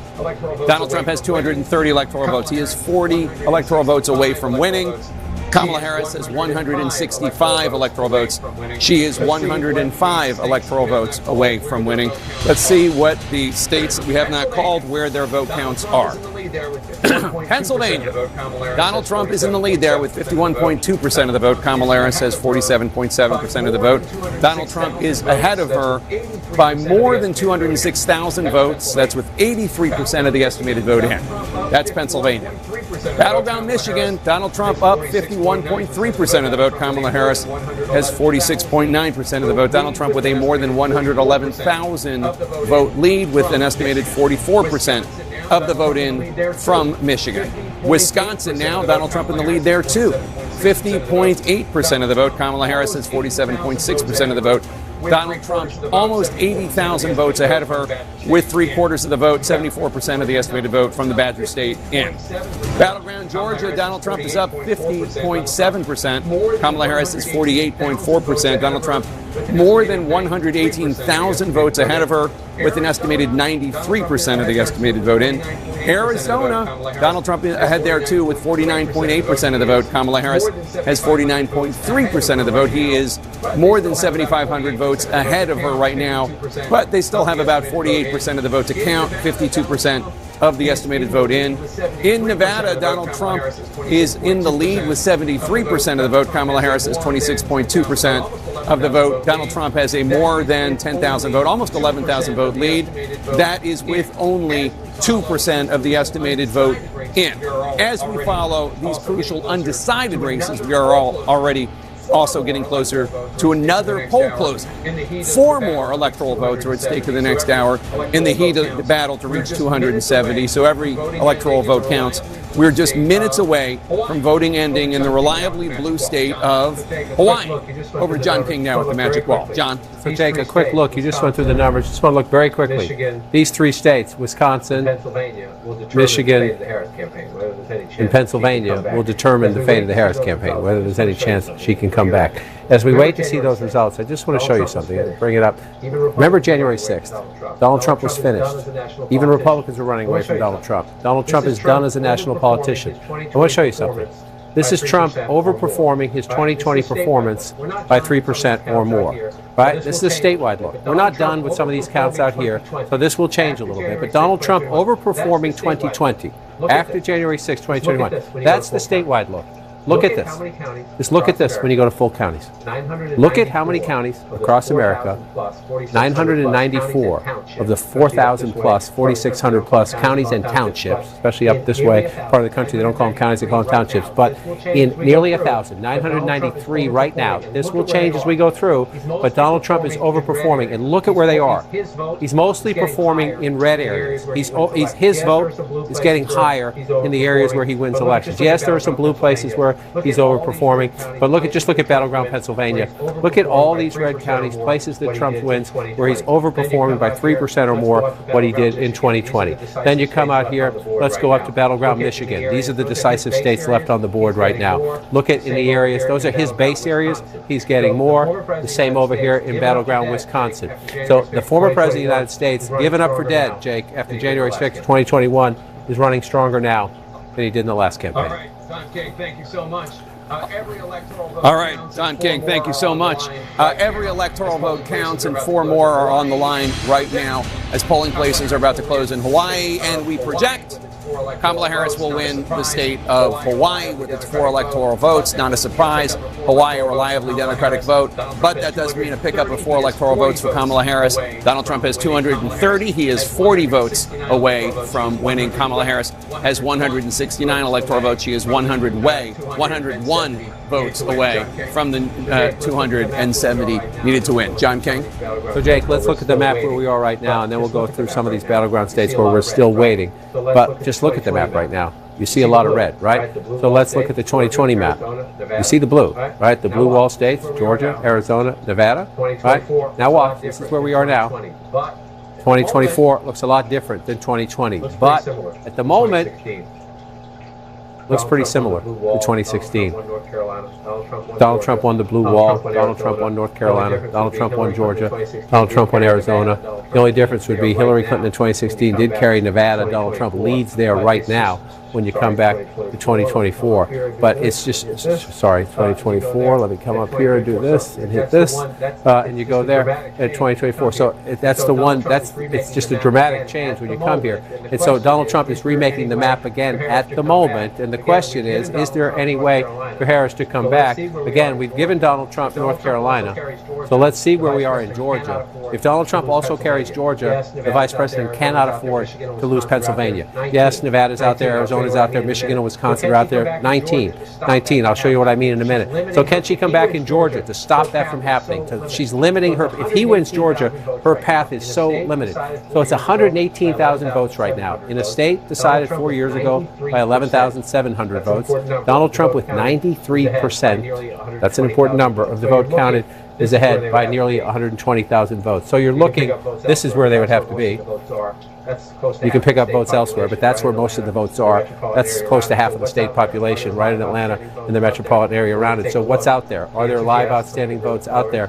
Well, let's take a look. The answer is yes. Let me get rid of the coloring so you don't have to see that. The answer is yes, they're out there. You're at the point now where you're talking about drawing to an inside straight flush, essentially. You need these votes to come in overwhelming numbers for you. But you do see there's the mathematical possibility. This is why the Harris campaign is on the phone. This is why I assume Donald Trump has not come out yet to say anything, because he's hoping that this one comes off the board as well. You're looking at the math right there. It's possible. So we're waiting for more votes in Georgia. So then you come up, Jake, and we'll look at the blue wall states in a minute to see if any of the math is changing. But if you look at the map right now, you would so much rather be Donald Trump than the vice president. All right, and we have a projection, John. CNN can project that Kamala Harris will win the Commonwealth of Virginia. Commonwealth of Virginia, with its 13 electoral votes, will go to the Democrat Vice President Kamala Harris. What does that mean for the electoral math? Let's take a look. With 270 electoral votes needed to win, Donald Trump is only 40 behind that with 230. Kamala Harris has 182 electoral votes. Let's bring you a key race alert. Where are we with all the states that we have not projected yet? Pennsylvania, Donald Trump in the lead, 51.3% of the vote. Kamala Harris, 47.6% of the vote. Donald Trump has a more than 213,000 vote lead over her with 84% of the estimated vote in from Pennsylvania. In battleground Michigan, Donald Trump up there, 51.2% of the vote. Kamala Harris is 47% of the vote. Donald Trump with a 107,294 vote lead over Harris, but there's still about 55% of the vote that has not been counted in Michigan. A lot of votes to count in Michigan. Wisconsin now, Donald Trump 51% of the vote, Kamala Harris 47.4%. Donald Trump with a more than 92,000 vote lead over Harris. That's with more than 3/4 of the votes counted in Wisconsin, 77% of the vote. In battleground Georgia, Donald Trump up 50.7% to Harris's 48.4%. 54%. Donald Trump with a 118,838 vote lead over Harris, with 93% of the estimated vote in. In battleground Arizona, Donald Trump up 49.8% to Harris's 49.3%. Donald Trump with a 9,600 plus vote lead. That's with slightly more than half of the vote counted in Arizona, 52%. In Nevada, Donald Trump up 73% to Harris's 26.2% of the vote. Donald Trump with an almost 11,000 vote lead. But that is, again, with only 2% of the estimated vote in Nevada counted. Still a lot of votes to count in Nevada. John? So, Jake, let's look at, right now you're looking at the big map, and you're seeing all that red. Yes, Virginia, we just projected for the vice president. That one's blue. I'll take a closer look in a minute at that one. But you're looking at the blue wall states. Essentially, Harris's only path is to come back in these three states right there. I can give you a conceivable possibility where she only has to come back in two of them, but she has to come back in all three of them to have a reasonable path to 270 electoral votes, and it's a problem at the moment, 168,000 votes. I'm told more votes just recently came in Philadelphia, and indeed they did. So now you're up to 76% estimate. These can change a little bit as more votes come in, but you see that, the vice president opening a healthy lead in Philadelphia, which is a building block of a Democratic win in Pennsylvania. The question is it enough? I just showed you Trump was leading. So 78%, 477,000 votes. If you go back 4 years ago, it's 81%. And it's 603,000 votes. Remember that. 81 and 603. Can she move both numbers up? 78 and 477. Can she move both numbers up when we get the final quarter of the vote? That's the challenge, because you need that math. 168,000 votes. Forgive me, to overcome that. 168,000 votes in a state that was decided by 80,000 votes 4 years ago and 40,000 votes 4 years before that. That is a big lead in a tight state like Pennsylvania with 85% of the vote. So you're saying, is it just Philadelphia and the suburbs where there are outstanding votes? Again, if you're joining us late, the larger the circle, the more votes that are still outstanding to be counted, the color, the way the candidate who's winning in that area at the moment. And so you still do right here, Philadelphia, Delaware County, Chester County, Montgomery County. There's still some math to be done there. A little bit out there in Allegheny County, where we talked to Brian Todd early in the night. A little bit up in Erie County, which is a swing county. Tends to be very close, though. So let's come back and look at this as we come through it. Number one, there are bellwether counties in Pennsylvania. Northampton is one of them, and Trump is winning with 52% of the vote right now. This county usually picks the winner in the state. As I say that, I'll say its twin is Erie, way over here, not twin geographically. It's twin in that they voted twice for Obama, then for Trump, then for Biden. Erie and Northampton, two of the 25 counties that did that. At the moment, the vice president is leading in Erie County. In the last campaign, it was Vigo County, Indiana. Their streak of picking the winner went off the board. We'll see if the two swing counties in Pennsylvania split as this election goes through. But if you're looking at this map right now, 85% of the vote, it's this. That's big. If you're looking at 50,000, 60,000, it's easier to do the math. You're looking at 168,000, the math gets hard. Is it impossible? No. But the question is, when you start coming in here, Chester County's at 81%, large suburban counties where if you get 20 or 30% of the votes still out, you can do some big math. Montgomery County at 68%. As you can see, this is a much more populous county, so you're waiting for the 30% to come in there. The vice president would have to win it gangbusters, probably higher than the percentage she's getting so far. I just want to check it against President Biden. It's a little below President Biden, which seems pretty consistent when you go through some of these areas across these states. Bucks County is this one here. Yes, I'm in the right place. That's Montgomery. Oh, Bucks has turned red. That's why I couldn't find it, because Bucks has turned red. Only 55% of the vote in, but if this is red at the end of the night, Donald Trump's going to win the Commonwealth of Pennsylvania. This is the more blue-collar, the more competitive of the three-collar counties. It's Bucks, Delaware, and Montgomery. Used to be, this was solidly Democratic, and the others were Republican. The education divide has flipped that one. Montgomery and Delaware are reliably blue, but look at this. Donald Trump, only 55% of the vote in, but look at that, 50 to 49. If you do it there, you go back in time, 51, 48, 47. So Trump was competitive here. It was a 4-point race, a little more than that 4 years ago. But again, in a close battleground state, you want to move the margins, you flip a county. So let's see if that one holds as we go. If you're in the Harris campaign, that particularly makes you nervous. And then you come out here, and again, I just want to pick them randomly. This is where Trump just runs it up. So you're saying, can she come back in the Philadelphia suburbs and in Philadelphia? Mathematically, you can make the case common sense-wise, you start after a while to think, you know, he's getting 75% here, he's getting 78% here. There's a little bit of vote out there, not much, not hardly anything left there, not much left there. So his vote is mostly in. Trump's vote is mostly in when you look at the map. But the question is there really enough there? And let's see where they are here. 94% in Allegheny County. So again, you're getting 59 to 39, 20-point gap, you know, 20-point gap. So yeah, that's got to be a lot of votes to come in, and they say they're at 94%. So it's not impossible. I would say we're starting to lean into the improbable. And let's go over into Michigan. This is a state where the vice president was leading early on, then Donald Trump took the lead. He takes the lead sometimes in these states when all these rural counties fill in. Look at them all, right? And again, you just find him, and he's at 67% here, and he's at 65% here. He's at 66% plus there. Not a lot of people, but when you've got 83 counties and you're winning 60 or 70 of them, that's how it works. And he builds it up there. And then the question is, can the Democrats overcome it with huge numbers where the people live? Number one, Wayne County, we're still only at 16%. So if you're in the Harris campaign, you're saying, okay, we have almost nothing, or less than 20% from Detroit. Right, so she's getting 62%. She has 88,000 votes. And Jake, if you go back to 2020, again, when Donald Trump won Michigan, he's getting 68, and he gets close to 600,000 votes. So that's sort of our test. When Wayne County gives us more votes, do we get a huge number like that, and is the split, right? Donald Trump at 30%, that's Detroit and the suburbs around it. Donald Trump right now, it's only 20%, it's less than 20%, 16%. So, you know, but that, if he's even above 30, right? Anything he's above 30 is an improvement for him. And so we can't see it all on this map. We have to get more granular. But Detroit, is he doing better? Is Trump doing better with the black vote? Or where is overall turnout maybe down a little bit from 2020? That's a big question too.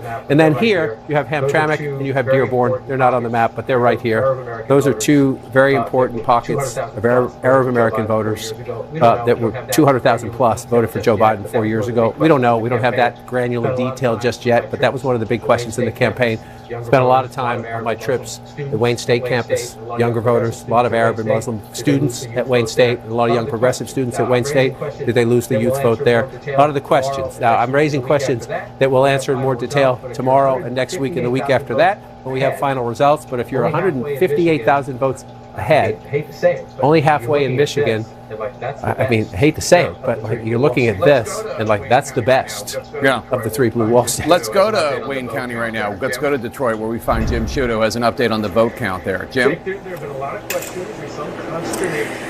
Jake, there have been a lot of questions and some consternation as to why we haven't seen more data from Wayne County yet. And I just spoke with the Secretary of State, Jocelyn Benson, and we believe we have the answer here. I asked her quite specifically, and she said the reason is that Wayne County, in part, given all the scrutiny on this county as it impacts the outcome of the election in this state, is not reporting partial results. It's waiting until it has either all or the vast majority of those results in before it, in effect, gives that batch and makes it public. And I just want to highlight one point that's going to happen in the next hour, perhaps even the next few minutes. A nondescript U-Haul van is going to drive in one of these doors behind me here with the last remaining outstanding T-ballots in Detroit, part of Wayne County, about 4,000 we expect.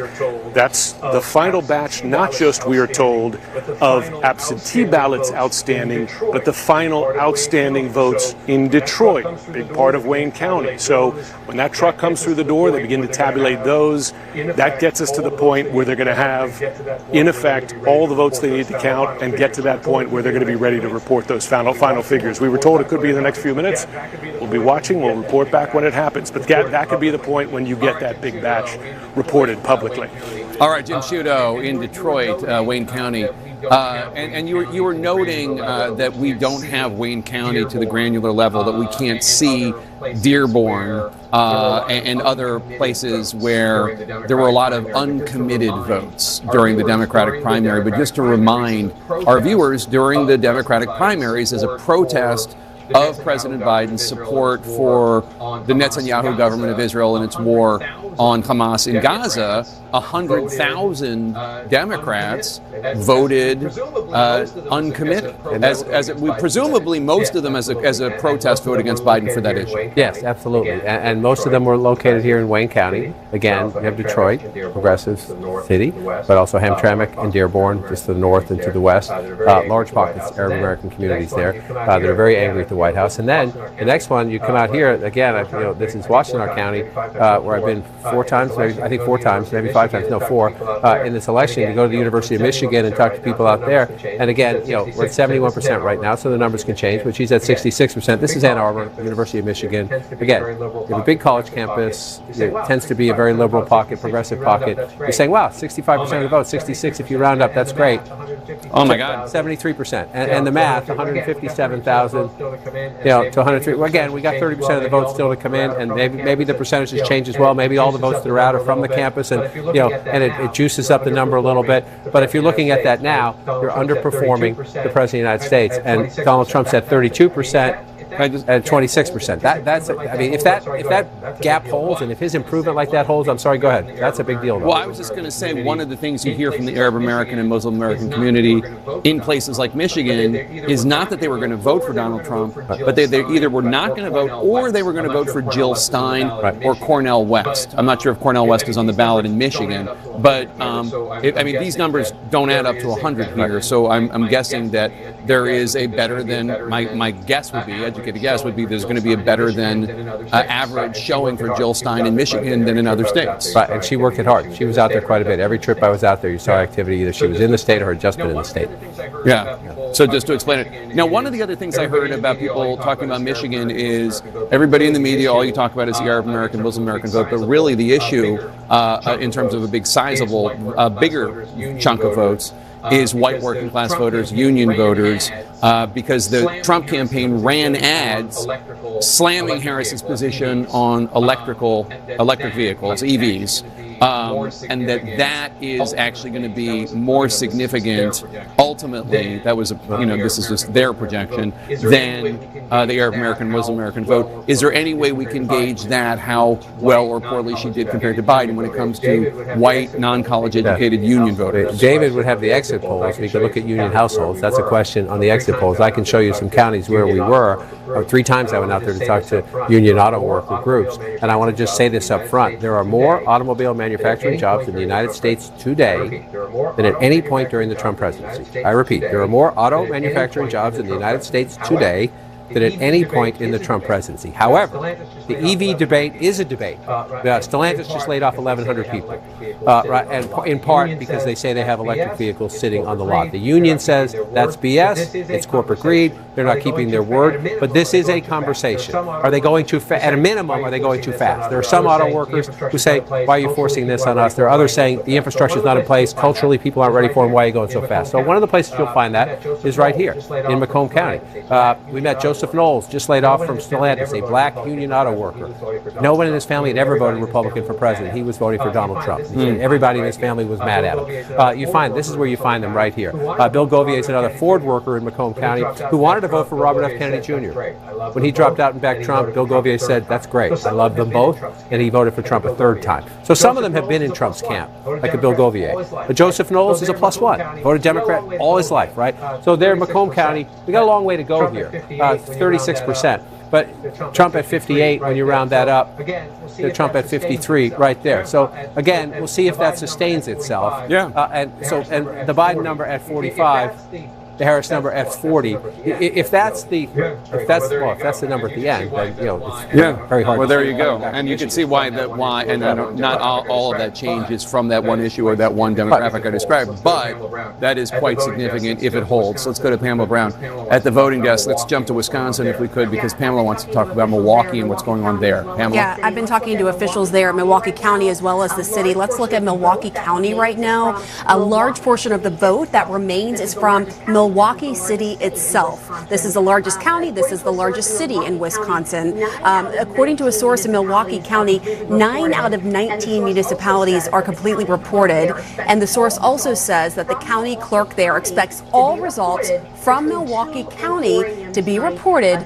between 2 and 4 a.m. tonight, Central Time. So these results coming in overnight there from Milwaukee County. That is the expectation. Now, let's dive in here to the Milwaukee City. I just spoke to an official there. Milwaukee City has 27,724 mail-in ballots left to be counted so far. In addition, officials are still waiting for results from 4 wards still, and those would be the day of votes. So from election day. So there's still quite a bit to go to count tonight there in Milwaukee City. For context, 69% went for Biden in 2020. And as I mentioned, this is the largest county in Wisconsin. So we're keeping a close eye on this. All right, Pamela, thanks so much. Let's take a look at Wisconsin as long as Pamela drove us here.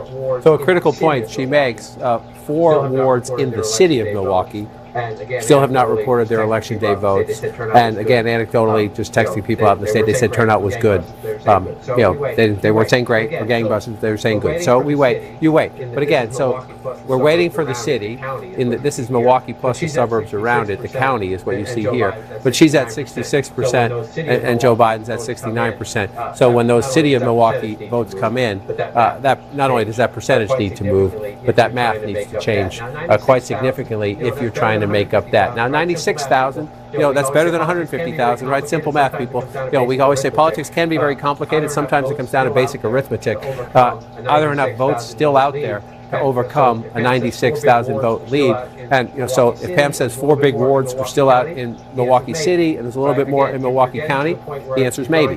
Right? Again, you're getting to the point where you're drawing to an inside straight flush, but maybe. So then you look around in other Democratic areas, and again, Eau Claire, she's getting 55% of the vote. I just want to compare that. Same thing. That's okay, a little better maybe, but it's not a ton of. It's just not a ton of people there. And you come down to La Crosse, you're looking at the blue areas, and you're saying, is there anything left? Not much left, right? It's not a huge swing anyway. So even if you pick up some votes, you're not picking up a ton there. So if you're looking at this map now, I just want to check what was our percentage here? 95% in Dane County, and these other blue counties around it. I'll hit them for you. You just see they're pretty small population-wise. I mean, not tiny, but again, you're at 95% Rock County, 95% Greene County. 92% Lafayette County. That one is a little bit smaller. So again, the map's getting really hard if you're trying to figure out can Harris come back in Wisconsin. And I would say simply that it comes down to that, and those Milwaukee precincts that are out better be gangbusters. May I do a personal prerogative? May I see the Commonwealth of Pennsylvania? We haven't checked in there in a while, and that's obviously a place near and dear to my heart. And I have questions about it. One of them is Allentown, which is blue right now.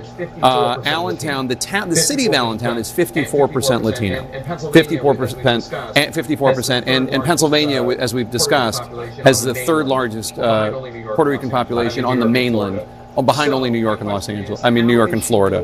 So my question is, how is she doing in this Latino area compared to Joe Biden 4 years ago? Again, cannot go granular just into the city of Allentown. Right. You can look at Lehigh County here, right? And I can already tell you, 51 to 48. If you're the Trump campaign, sure, you'd like to win it, but you're looking at 48% in Lehigh County, and you're feeling pretty good because you were 46 last time. Right? And again, within a battleground state, you think the margins within the margins, the battlegrounds within the battlegrounds. So, Joe Biden at 53% with 98,000 votes. The vice president at 50% with 93,000 votes. Now, we're not completely done there, but that 5,000 votes makes a big difference. It just does. But so and that's there, right? So then you come out here and you come up. Let's just move on up, right? Carbon County. Look at this. Trump getting 73% of the vote.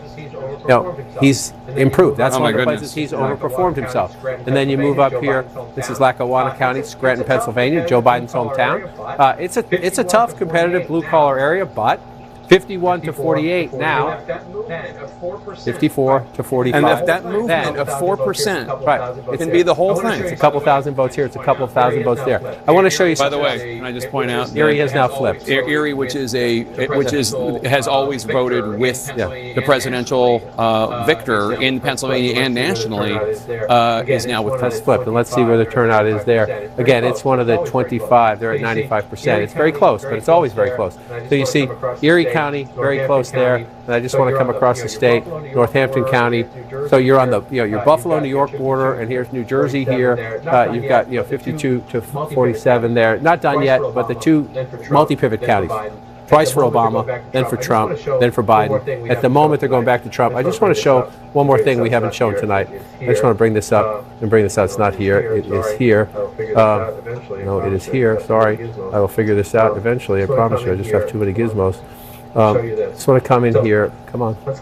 And show you this. So let's go out nationally first. Everyone's been talking all night long about the headwinds. There'll be a lot of questions asked about this after the fact. This is not a good environment for any incumbent. Kamala Harris is the incumbent vice president. What this shows you is not votes. This shows you the darker the county, the more that county has been hit by inflation. Meaning, the darker the county, the more cost of living, energy prices, gas prices, housing prices in a lot of places have outpaced wage increases. But try to find me. See the green? Yeah, what does that mean? That's the county where your wages have outpaced inflation. You can use a hand. You will fill one hand in the more than 4,000 counties and townships in the United States. You use one hand to fill out the counties where wages have outpaced inflation. So can I make two observations? So I just want to come back into your comment. Oh my goodness! I want to come back into your comment. The darker the county, the more punishing. The more inflation has outpaced your wages, your cost of living. And just look. I mean, the fact that she's doing as well in the suburbs is a testament to the Democratic strength there. But you see in these other places, it's just that was the headwind, and that came up. I can tell you I was on the road for 15 months, and that came up from the first trip to the last trip, even for people voting for Harris. Even for people gladly and proudly voting for Harris, we're saying it still sucks when I go to the grocery store. Yeah, and that's also why the right track, wrong track numbers are 75% wrong track, 25, but the election's not 75%, 25, because there are people who think it's wrong track, but they're still going to vote for the Democrat. Yet, this is difficult to fight against if you're the incumbent. That's North Carolina, especially you're trying to win back. Look at all the dark colors in Arizona and Nevada. It gets worse as you go west. That's what I was going to say. Then you're in Georgia. Look, this is the Atlanta suburbs, right? If she loses just a little tiny bit, right? And look down here. These are working class people, right? And then you're absolutely right. Then you come out here and you look at in Arizona. That's Maricopa County. That's the largest county. Up here is usually Democratic area. He's winning Maricopa County. He is at the. Well, that's just the. Let's see. Let's come up there. It's close. That one's close still at half and half. As you bring that out, and then you come here. This to me, of all the visits, you want to talk a place that still has the COVID body bruise. Yep. Unemployment hit 30%, twice the national average. Tourism. And then the cost of living. I mean, look at it right there. Where again, the darker the county, the more. And out here, it's housing more than anything. Housing in Vegas. A lot of people rent. There's not a lot of land to build new houses, so the rents go up. And once the COVID moratorium on rent increases went up, rents went up through the chutes. And a lot of the working class people out there complaining about that. So I wasn't done with Pennsylvania, well, we'll go back. But hold on, because Pamela. No, go to Pennsylvania because Pamela's. I'm gonna throw it to Pamela. She has some information on Georgia, if you could. There you go, Pamela. What do you got for us in Georgia? This is important information in Georgia. I'm getting from Gabriel Sterling, the top election official there. The margin right now in Georgia is 118,000 votes, right? 100,000 votes are outstanding right now. This is what I'm being told from Gabriel Sterling. Now, he says the split will go marginally for Harris. So let's break down what we know about where some of that outstanding vote is. Chatham, 40,000 outstanding, I'm told. This is a county that went to Biden in 2020. Carroll, outstanding, 18,000. This is a county that went to Trump in 2020. And then you have the blue counties of DeKalb and Fulton. DeKalb has 3,000 outstanding ballots. Fulton has 2,000 outstanding ballots. Again, just to recap, tight margin, 118,000, 100,000 votes still out in Georgia. And Gabriel Sterling says it's the split coming from that will be marginally, his prediction is for Harris. But this is what the data coming in is showing right now. Back to you. John, do you have any questions for Pamela? You say a total? The total outstanding votes is 100,000? He said 100,000 votes out. Yep. Well, and so I just gave you a little snapshot of where some of those places are. Chatham, Carroll, I asked, when are we going to find out these results from these counties? He did not have a timeline exactly for that, but hopefully soon. But the significance, obviously, that Donald Trump right now has a margin of 118,838 votes, and you're saying there's 100,000 100,000 left. If he's being literal, sometimes 100,000. You know, if they're getting calls from counties and they say 20,000, it's really 22. Right. 30,000, it could be 33. John, but if he's can I just jump in? Yes, please. Actually, we asked about how do you know these numbers, and actually by law they have to have it, Right. the actual numbers. So I understand your point, but I think they do have more precise numbers based on what the law requires. Interesting. Well, then that math sends a shockwave through the Harris campaign. Yeah. That is literal. Just even if she won them all, if there's 100,000 left, and she won them all, and she won't, he's 180,000. She said marginally for Harris, which means probably like 53, 47 or something along those lines. Interesting. We'll have the decision desk talk to the people in Georgia. Can I go back to Pennsylvania just for 1 second? I want to look at Philly for a second because it was so important. It's so important for every Democrat to drive up the margins here. Harris is with 78% reporting. Harris is at 78.1% to Donald Trump's 20%. We've already talked about this. This is a better performance by Donald Trump than in 2020 and also in 2016. So watch where he is, right? You can look at it either way. He was at 18%. Now he's above 20%. If we go all the way back in time, when he won the state, he was at 15%. The third-party candidates mattered a little bit there, more statewide than they did in Philadelphia, but a little bit. So look at, you just track Donald Trump in Philadelphia, right? Philadelphia, 15% and 108,000 votes in 2016. 132,000 votes in 2020. 18%, 132,000 votes in 2020. We're not quite done in 2024, but it's a lower vote count. It's the margins. Yeah, because we're not at 100 yet, it's down. Yeah. If he keeps that number, he's got that's going to pass the last one. Absolutely. The margins, again, she's at 78%, and there are some places that are swing counties, and you're fighting to move them. When you're starting a plan to run for president, and you know how much how deep Trump's support is across Pennsylvania, you know you have to do it here. You just have, it's math. It's math. I mean, 30% of the state population lives right here. Right here. So if you're going to offset that, you just got to run it up. You just got to run it up here. And she's at 78%. This will be the conversation. He was at 81%. This will be the conversation. If this plays out the way it's going right now, this will be the conversation in the Democratic Party, is what's happening in urban America, both in terms of the numbers, the turnout, the math, and the percentage. So I read this in an exit poll, and whoever is listening from the exit poll desk, Jalen or whoever, if I get this wrong or if there's been an updated number, please let me know.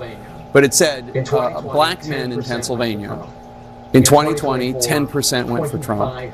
In 2024, 25% went for Trump. Black men in Pennsylvania more than doubled for Trump. Well, if that number's true, I mean, after every election, you have the conversation, right? After 2016, it was what's happening to Democrats. I mean, it was already happening, but Trump put on steroids the Democrats' problem with white working class people who work with their hands. And now I would say, take the white out of that. Take the white out of that. It's just about working class people. The gains among black men, the gains among Latino men are among people who work with their hands, who have been punished. The conversations that strike you from 15 months on the road is, I could afford a new car, but then if any prices go up, I can't take that loan. Like I cannot put, there's no way. So you're asking your mechanic, can I keep this thing on the road for a little bit longer? And your Christmas time, you're telling your kids you're getting one gift, not two. Or we were going to try to go to Disneyland, but we're not this year. Yeah. We're going to go to the amusement park, that's a couple hours away by car, but we're not going to Disneyland or some big thing like that. These are the conversations you're having in state after state after state with people who have working class jobs. And some of them, I mean, union auto workers, they think that's a good middle class job. Union auto workers who get the employee discount, who can get preferable financing, saying, I'm not going to take the risk to buy a new truck. I'm going to keep this older one on the road because I just can't do that on the family budget right now. Can't do it. Yeah. Back to Caitlin Collins at Trump HQ in West Palm Beach, Florida. Caitlin, what are you learning right now about the former president's plans this evening? Well, Jake, we have been waiting to hear whether or not he was actually going to come here to the convention center. And just to remind everyone at home, there are two separate parties happening right now. A watch party here where I am at the convention center in West Palm Beach, Florida. And then Donald Trump was also having an event at his Mar-a-Lago club surrounded by Republican allies, major donors, people like Elon Musk and RFK Jr. But we are now hearing from sources that Donald Trump is making plans to come over here. Obviously, they have to prepare the motorcade for him to get in to take about a 10-minute drive over here where the convention center is. But Jake, that is a sign of how good the Trump campaign is feeling based on the numbers that John King just read there, that Donald Trump is preparing to come over here. He said earlier he had no speech planned. We'll see what he says when he's here. Kristen Holmes, we've been watching all of this, and obviously the Trump team has been watching the breakdown here of how he's been doing with certain demographics and how he's improving from where his standing was actually in 2020, certainly in 2016. Yeah, and we were told that that was what they were seeing in internal polling, but of course, given what we were seeing and the people we were talking to on the ground, we had to wait and see how it played out. Now, I do want to add to what Donald Trump is doing right now, because we were told that while he was over at Mar-a-Lago, essentially this was a watch party, that was a dinner, they had giant screens, but the plan was always that if Donald Trump was going to come over, they were going to bring those members that were there at Mar-a-Lago over here, and I am told that currently those members are being bussed over here, meaning that Donald Trump's arrival is likely imminent. Now, all of those members are obviously going to have to be in place as we've reported. It's kind of sparse here. There's not a lot of people. They're expecting over 100 people to be bussed over here.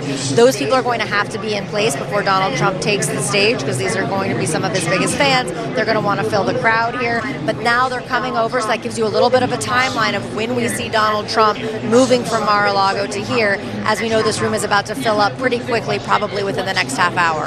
Yeah, and of course the big question is what he's going to say. Obviously, he wouldn't come here likely and not take the stage that's behind us. It's already a room that's filled with his supporters. We'll be waiting to see what they say. Jake, obviously something that we've been watching closely, as ever since a few hours ago when those Virginia numbers were coming in, that was what first gave that sense of confidence to the Trump campaign, and obviously that has only continued to grow ever since seeing the calls in North Carolina, how well these Republican Senate candidates are doing also, and those numbers there in Pennsylvania. Jake.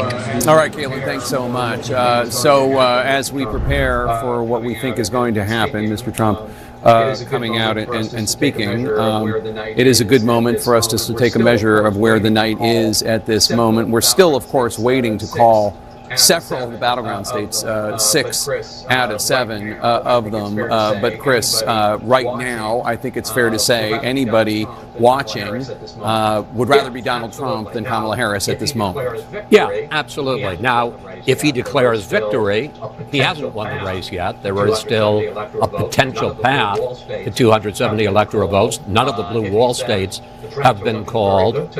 If he says the trends are looking very good tonight, you can't argue with that. That's right. And I'm going to go to Jake for a major projection. That's right. We have another major projection for you now. And CNN can project that Georgia will go to Donald Trump. Georgia, a very highly contested battleground of 16 electoral votes. This is the second of 7 battleground states that we have called, and both of them have been for Donald Trump. Let's take a look at what that means for the electoral math. Donald Trump right now has 246 electoral votes. Kamala Harris right now has 182 electoral votes. There are 270 needed to win. As of right now, CNN is not ready to project who is going to win the presidency, but I'm sorry for so rudely interrupting. Donald Trump has now been projected to have won the second of 7 key battleground states, with 5 more to go. And obviously, the blue wall states, as you were saying, are crucial. And this is a flip, because in 2020, Joe Biden won. Now, despite the fact that Donald Trump tried really hard to find those 11,000 plus votes, they weren't there. And this time around, the projection that you just made is that they are there, plus, who knows however many votes there are. So this is even more evidence why we heard the Harris campaign manager, Jenna Malley-Dillon, say to reporters maybe an hour or two ago that the Sun Belt is basically gone, and they're looking at the blue wall, and they're still insisting that it is possible. But this is, again, a very, very bad news for. Yeah, I mean, we went into the night with a lot of people talking about a potential realignment with both parties, who would be the mix of people in each coalition, but it's actually looking pretty close to what we know in the past. You have white women voters with no college degree going for Trump in our exit polls. Similarly, with Latino men also going very heavily for Trump in our exit polls. So there's a sense that, like, people did not necessarily go into the ballot box and secretly ultimately vote for someone else. The people who in the past voted for Trump came home to Trump. You know, people will be going through these exit polls and the analysis and what worked for Trump and didn't work for Harris on gender. Back in 2020, Biden won women by 7 points more than Trump won men. This time it's exactly even. Harris won women by 10 points. Trump won men by 10 points. But the one that just stands out, sort of a flashing light, Jake, Hispanics. Biden won Hispanics 4 years ago by 32 points. As of tonight, Harris has won Hispanics by 8 points. Can I just add one other thing about what this Georgia projection means? What it means is that she's got to win Pennsylvania. If she doesn't win Pennsylvania, it's over. Yeah, no, absolutely, especially with the fact that he is leading right now in the 5 battleground states that we have not called. He is leading in all 5 of them: Nevada, Arizona, Wisconsin, Michigan, and Pennsylvania. Donald Trump widened his lead in the race to 270 electoral votes with this new win. In Georgia, ballots are, of course, still being counted in these crucial battlegrounds. We could get new reporting on votes at any time. We're going to squeeze in a quick break. We'll be right back.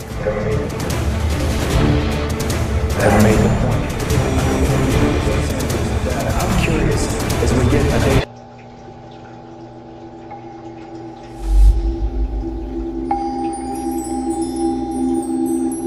Don't let John King have all the fun. Don't let John King have all the fun. Experience the CNN Magic Wall in the palm of your hand. Get live results, expert insights, and an immersive election experience. The Magic Wall. Find it in the CNN app today. So unforgettable, more than incredible. Are you not entertained? More than incredible, more than incredible. Watch NBA on TNT. Stream VR Sports on Max. America, we glad to have y'all back. When you trash talk on the ice.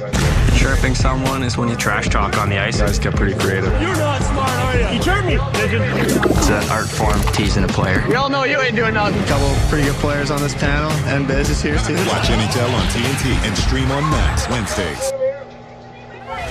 Hi, huddle up, right over here. Come here, wait for me, wait for me. Oh, cool. This is my first huddle. Okay. So, what do you guys really think of Chandler? Phoebe, you know what you're doing, right? Yeah. Okay. All right, Joey's gonna catch it, and you and I are gonna block. What's block? I thought you meant in life. Phoebe, I thought you said you know what you were doing. I thought you meant in life. Break. I could never hate my kids, you guys. I could never hate my kids, you guys. I could never hate my kids. With that said, I hate how they roll dice. You're coming in too hot! I hate when they wake up in the middle of the night. Bad news! I hate how much they talk about lava. The only thing I know about lava is if they see it up close, I've done a bad job as a father.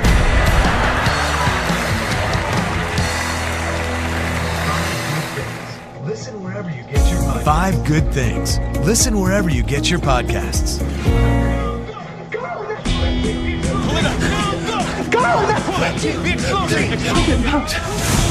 It's a new beginning. We're gonna manifest fun for the best. Listen wherever you get your podcasts. All There Is with Anderson Cooper. Listen wherever you get your podcasts. Every weekday morning. Here are the 5 things you need to know to start your day. Get the news you need How about this for an earnings call headline? in 5 minutes or less. Bravo! CNN's 5 Things with Kate Baldwin. Now streaming on Max. You still think there's good and bad? It's just survival.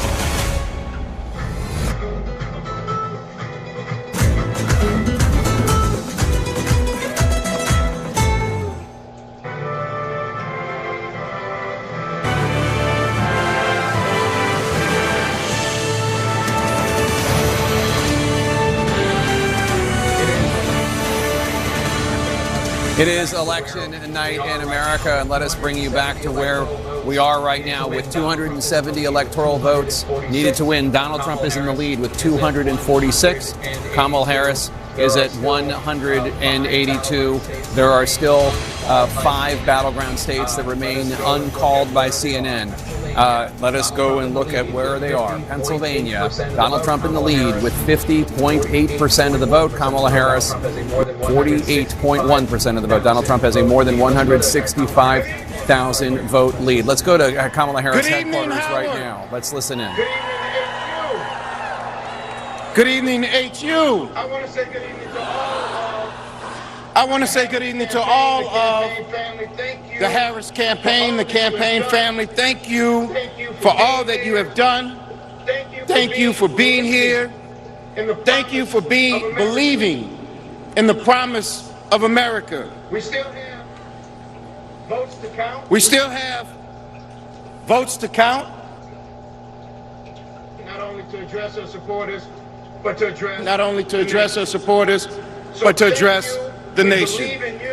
So thank you. We believe in you. God bless you. May God keep you. And go HU and go Harris. Thank you all.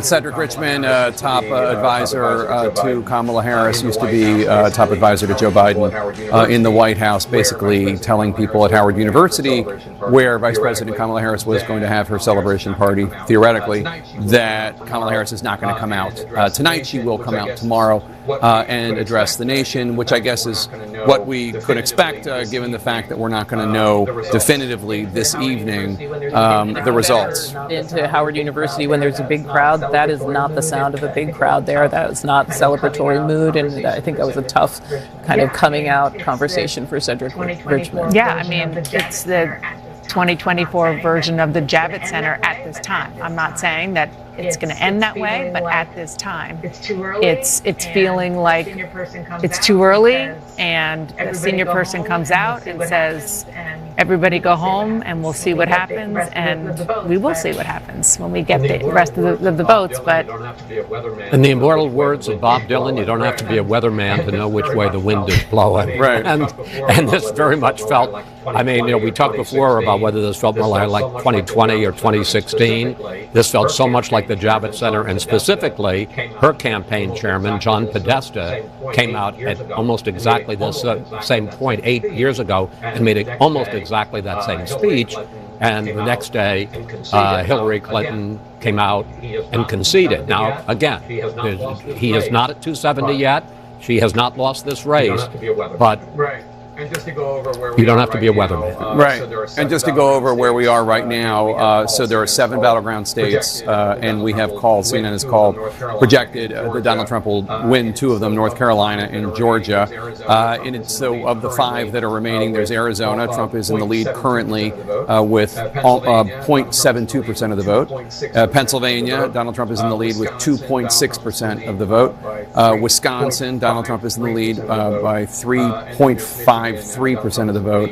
And then there's Michigan. Donald Trump is in the lead with 6.12% of the vote. There's also Nevada, which I don't see on that list there, and I haven't committed it to memory, but there wasn't enough really percentage of the vote that had come in yet for us to be definitively saying anything. In any case, the point I'm trying to make is, of the 5 battleground states that are outstanding, Donald Trump is currently in the lead in all 5 of them. And in a place like Nevada, the demographics are something that is more favorable to them. That's an electorate that has more male voters, more Latino voters, and those are 2 groups we're seeing who are leaning towards him. And I just want to go back to, even though we don't know where the blue wall states are yet, we're still waiting for votes to come in, some of the underlying themes that we are seeing that Audie, you were talking about a little while ago, that I think it's important to go back to.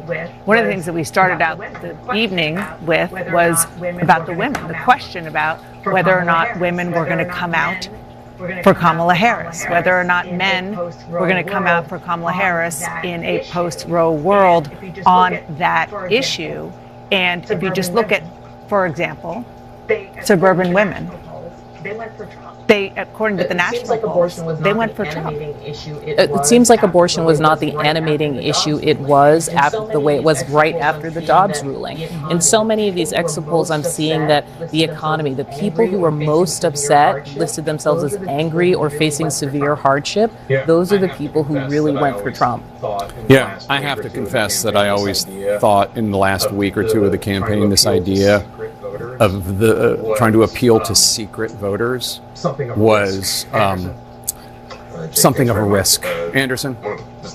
Jake, thanks very much. This is the first time we've all talked. David Axelrod, what do you make of what we've seen? Look, I think that this was a race that was very, very close in the polling, and for the longest time, including up until last night, I and others said we had notions, we had feelings, but we weren't going to make any predictions. And the truth is, we're sitting here tonight and we're waiting for the 3 states that can determine the race one way or the other to render a verdict, and they're close. And she's right to wait to have those votes counted. But what was very clear watching the night unfold is that rural areas voted for her in significantly less numbers than, or percentage-wise, than they did for Joe Biden 4 years ago. And she could make up the difference in some of these suburban areas and the cities. And I think the discussion that John King had was very pertinent. I care deeply, more than I can say tonight, about democracy and what it means. I've said it a million times, I'm the son of a refugee. And I revere this country, and I'm so grateful for what it's given my family and everyone else. But part of democracy, and this is my major difference with Donald Trump, part of a democracy is to honor the will of the people, to honor its institutions. I imagine that that's what the vice president's going to do when the final verdict comes in, if it's not a positive verdict. And I think there is a message in that. There is a message in that. And I think it's an important message. I think the reality is Kamala Harris faced tremendous headwinds heading into this. I was riding on a bit of a vibe, in a sense, in the final stretch because she did feel like she had energy. But the fundamentals have been against her from the outset. Biden's unpopularity was dragging her. She had opportunities to create distance with him, and I think chose not to. I think it's a respectful thing. You don't want to throw your boss under the bus. But the reality is Donald Trump was going to blow Joe Biden out of the water, and she needed to create that distance. There's also just some fundamental shifts that I think are happening, a realignment with the parties and within the country, and I think we need to be more in tune with them. This could end up being the most diverse coalition that ends up possibly electing Donald Trump, and we need to hear about why that is. It's the issues of the affordability. I mean, the way this is playing out tonight, right, I think we need to recognize that over half of America feels very strongly about the things that Donald Trump feels strongly about, right? A secure border, the economy, crime. They may not be a perfect messenger, but the message resonates. And what we talked about this earlier about the check engine light, all those things are real. Democracy is a luxury when you can't pay your bills. And I think, there are a great deal of Americans tonight who are sitting back and saying, kind of look at it, that everyone, that they view as the elite and kind of sneering and saying, we told you so.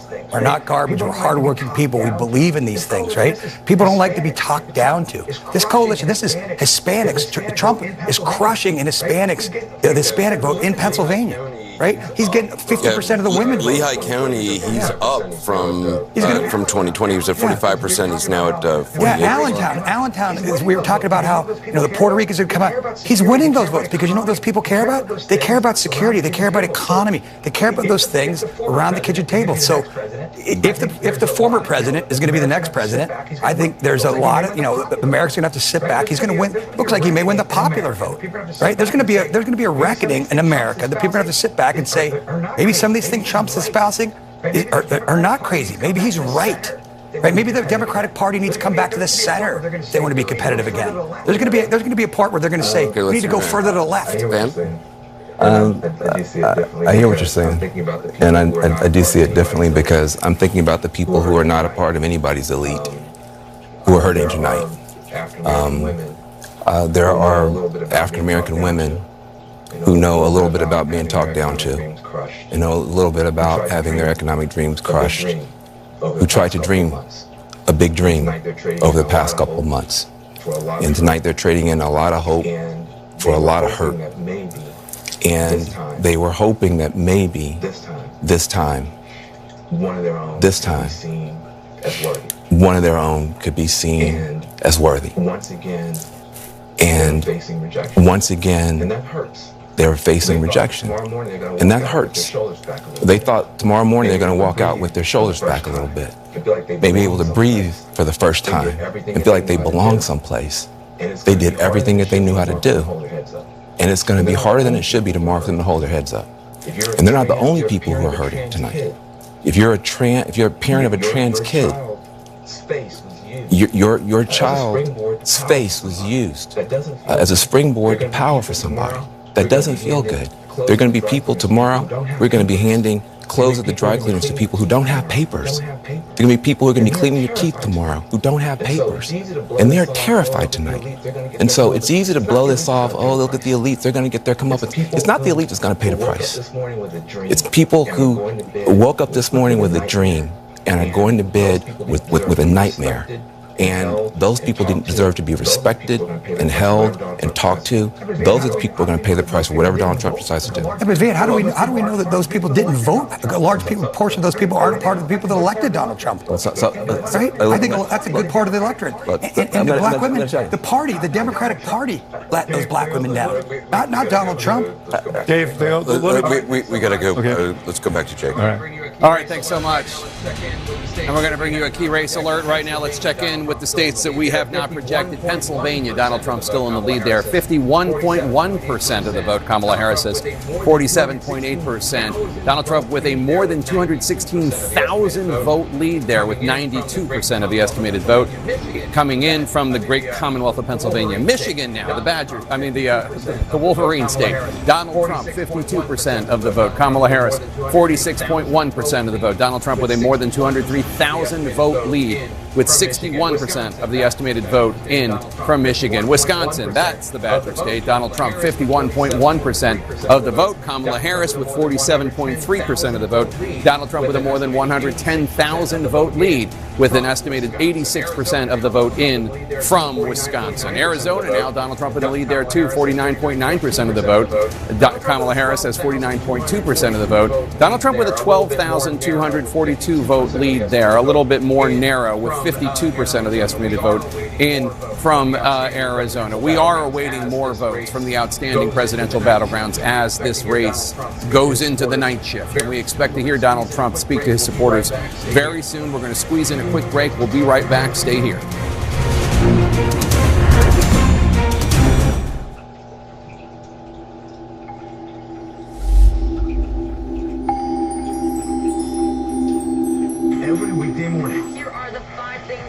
Every weekday morning. Here are the 5 things you need to know to start your day. Get the news you need. How about this for an earnings call headline? In 5 minutes or less. Bravo! CNN's 5 Things with Kate Baldwin. Now streaming on Max.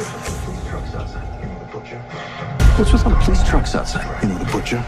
This whole concert? It's a trap. I can't stop the monster. Monsters aren't real. Yes, they are. The CNN Magic Wall. Experience the CNN Magic Wall. Find it in the CNN app today.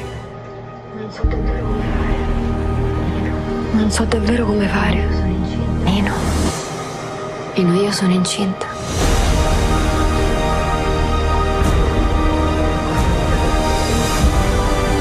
In questa vita tragica, Nino.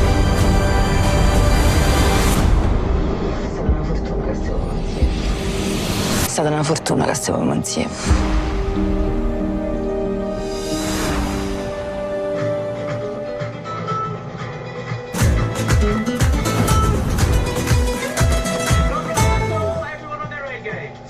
Stunt rehearsal, everyone on their A game. Timber time!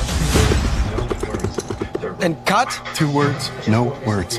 3rd word. Wow. I just want this to be a good film. The studio has a woman problem. I may have done a sexism once, but I've always wanted to make a feminism. I'm going to get this done if it kills me and everyone involved in this production. Dan, I've got health and safety for you. Welcome. Thank you, health and safety.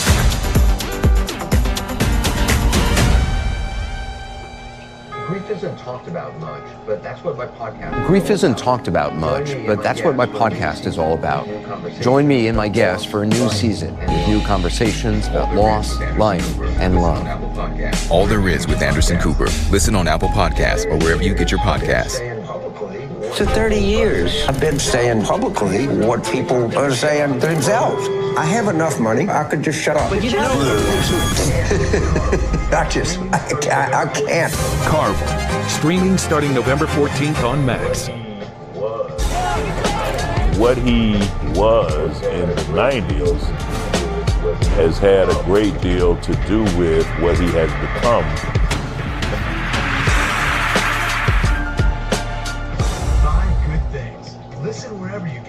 Five Good Things. Listen wherever you get your podcasts.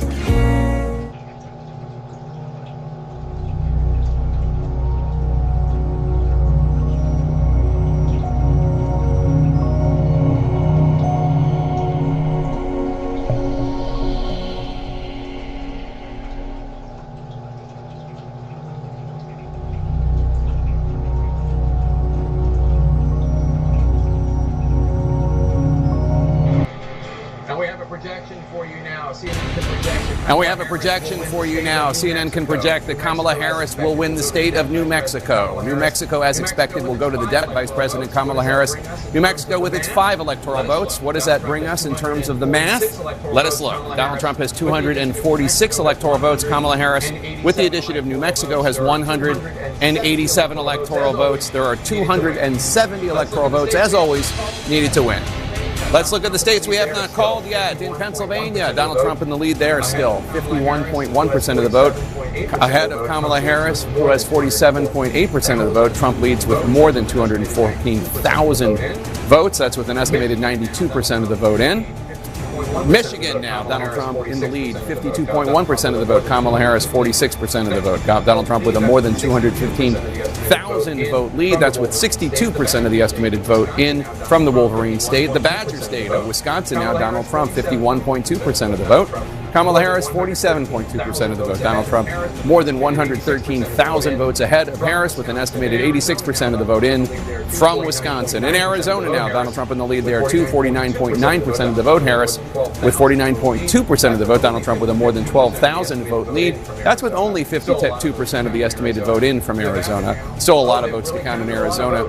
Nevada now, they've really counted a lot of votes. Donald Trump, 50.9% of the vote. Kamala Harris, 47.6% of the vote. Donald Trump with a more than 33,000 vote lead. That is with 70% of the estimated vote in from Nevada. Last time we looked, it was only 2%. John King, look at that. Your buddies in Nevada reporting their votes there. Well, last time it took a very, very long time, so if they're starting to get some in tonight, that's progress for Nevada. I just want to show this. This was the conversation you guys were having over at the panel table the other day, just on the importance of Pennsylvania, as we're at this point now, where North Carolina and Georgia have gone for Trump. You see the yellow of the states still on the map. Now, we project Alaska is going to come in for the Republican. If that were to change, that would change these paths. But there is no path to 270 for the vice president that does not include the Commonwealth of Pennsylvania. So, yes, she needs to win all blue wall states to get there. That would get her there on its own, as long as she wins Nebraska's 2nd congressional district. But there's no way to get there without Pennsylvania, which is why that is absolutely critical that she win there. I just want to show you what I mean. Let's assume that she came back and won Michigan. She's trailing now. Let's assume she came back and won Wisconsin. She's trailing now. She's trailing here, and she's trailing here. Even if she won them all, if Donald Trump won that, he'd be over the top. And so, if she is winning this, she can afford to lose something else along the way. But because this is why we talked about this for weeks, and that's why both campaigns spent more money in Pennsylvania than any other state, Commonwealth by far. The 19 electoral votes, it's just 19 versus 16, 19 versus 11, 19 versus 10. It just affects your path to 270 math in such a profound way. So as you look at where we are now, and you come back out into the latest vote count right there, Pennsylvania is paramount. That does not mean the other ones don't matter. Just winning Pennsylvania wouldn't be enough to get her there either.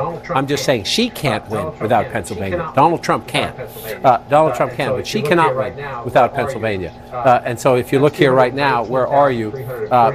That's 219,342 votes with 93% of the vote. And this is why when you heard Cedric Richmond at the Harris event said we would not hear from the vice president tonight and that she wants every vote counted. You did not hear him say we see a viable path to victory. He did not speak those words. That doesn't mean it's not mathematical. The states have not been called, but he did not say we see a viable path to victory. He said we want all the votes to be counted.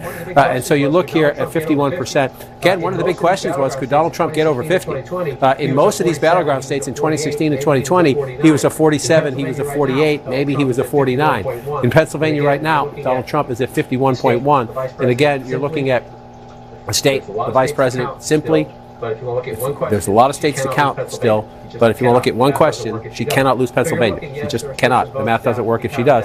So you're looking, yes, there are still some votes down to be counted down here. I think when we get closer to 100% in Philadelphia, that's going to settle the math once and for all. It's improbable at the moment. Let's just be honest about it, but it's not impossible. So you keep it on the board right there, and you look 78% though. 78% estimated in Philadelphia.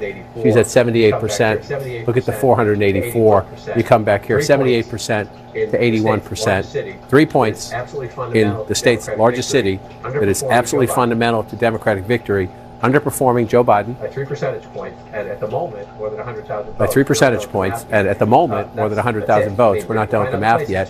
That's it. I mean, you can find other places too. You can find. We looked through some of the blue-collar counties earlier where she was underperforming Biden and Trump was moving up. We can come back and look at that again if you want. Just Trump outperforming 2020 by 3% or more. This is significant. It's happening mostly in counties he's winning anyway. Right, she's overperformed a little bit in Chester County down there, which again 8-10 years ago was a Republican county. But where is in Bucks County, which he's right at it's currently flipped to red. But a lot of it's out here in places where Donald Trump already runs strong. He's running stronger, and that's critical. One of the questions coming into the campaign was, well, Donald Trump got 2016 phenomenon, more votes in 2020, but he lost. Are there really more Trump voters out there? Well, yes, apparently there are, and you see them right there, and you see them in other states as well. So there's Pennsylvania. Jake, I just want to go through these quickly to see if the math has changed. 63%. We've been stuck there for a little bit. You come down here. Again, when you're looking at 224,000 votes, Joe Biden won Michigan by 154,000 votes. Donald Trump's at 224,000 votes. And so you're looking and you're saying, where? Where? Is it possible? Well, the only place you can get that many votes is Wayne County. They're at 24%. So you see, she's at 58% right there. Donald Trump at 39%. Again, you want the conversation that is going to start once these states are called, assuming we stay on the trajectory we are on, which the trajectory we are on, not there, not the finish line, but the trajectory we are on is an overwhelming Donald Trump victory in the Electoral College. The possibility of flipping back all 3 blue wall states, but even if he loses Michigan, look at that. That's going to be a conversation in the Democratic Party. How's that happening? How is Donald Trump getting 30% in... How's that happen? How did he get 30%? Up to 39%. How's that happen? How did he get 30%? The Democrats were already debating how did he get 30% 4 years ago. If that number holds, if Donald Trump's above 35%, close to 40% in Wayne County, Michigan, the Democratic Party has a big conversation on its hands. When I started doing this a very long time ago, it was about the Reagan Democrats in Macomb County. Now it's going to be about the Trump Democrats everywhere. The Trump Democrats everywhere, including black men in Wayne County. There'll be people saying it's the Arab American vote. Young voters didn't come out. The analysis will start as soon as we're done getting someone to 270. But that's a huge problem. And you see it again here. Again, the foundation of the Democratic Party is urban America, and then the close-in suburbs. That's where the math is. And that has allowed Democrats, allowed Joe Biden to withstand all of that. Donald Trump's phenomenon in rural America, where he's not only winning those counties, but the math is up, and this time again he turned out more voters. Milwaukee, Wisconsin, this is Milwaukee County, the city and the suburbs around it, but the vice president's at 66%. That looks impressive, except when you go back 4 years ago, and you see the President of the United States was at 69%. And so in place after place, especially starting in the foundations, Anderson, Anderson, the building blocks of the Democratic Party, which is urban America, she's having a problem. We're not done with all the vote counting yet, but she's underperforming President Biden from 4 years ago. In the close-in suburbs, you can find some exceptions to this, but in the close-in suburbs, she's doing reasonably well, reasonably close, exceeding it in some places. But Trump is doing better in urban America, a little bit better in some key suburbs in battleground states, and turning out even more voters in the red rural counties where we have seen the Trump phenomenon in 2016 and 2020. It's with us again in 2024. Now, John, we'll come back to you. Caitlin Collins at Trump headquarters, where we expect the former president to speak soon. Caitlin, do we know, how soon he may get there, and any idea on what he may say?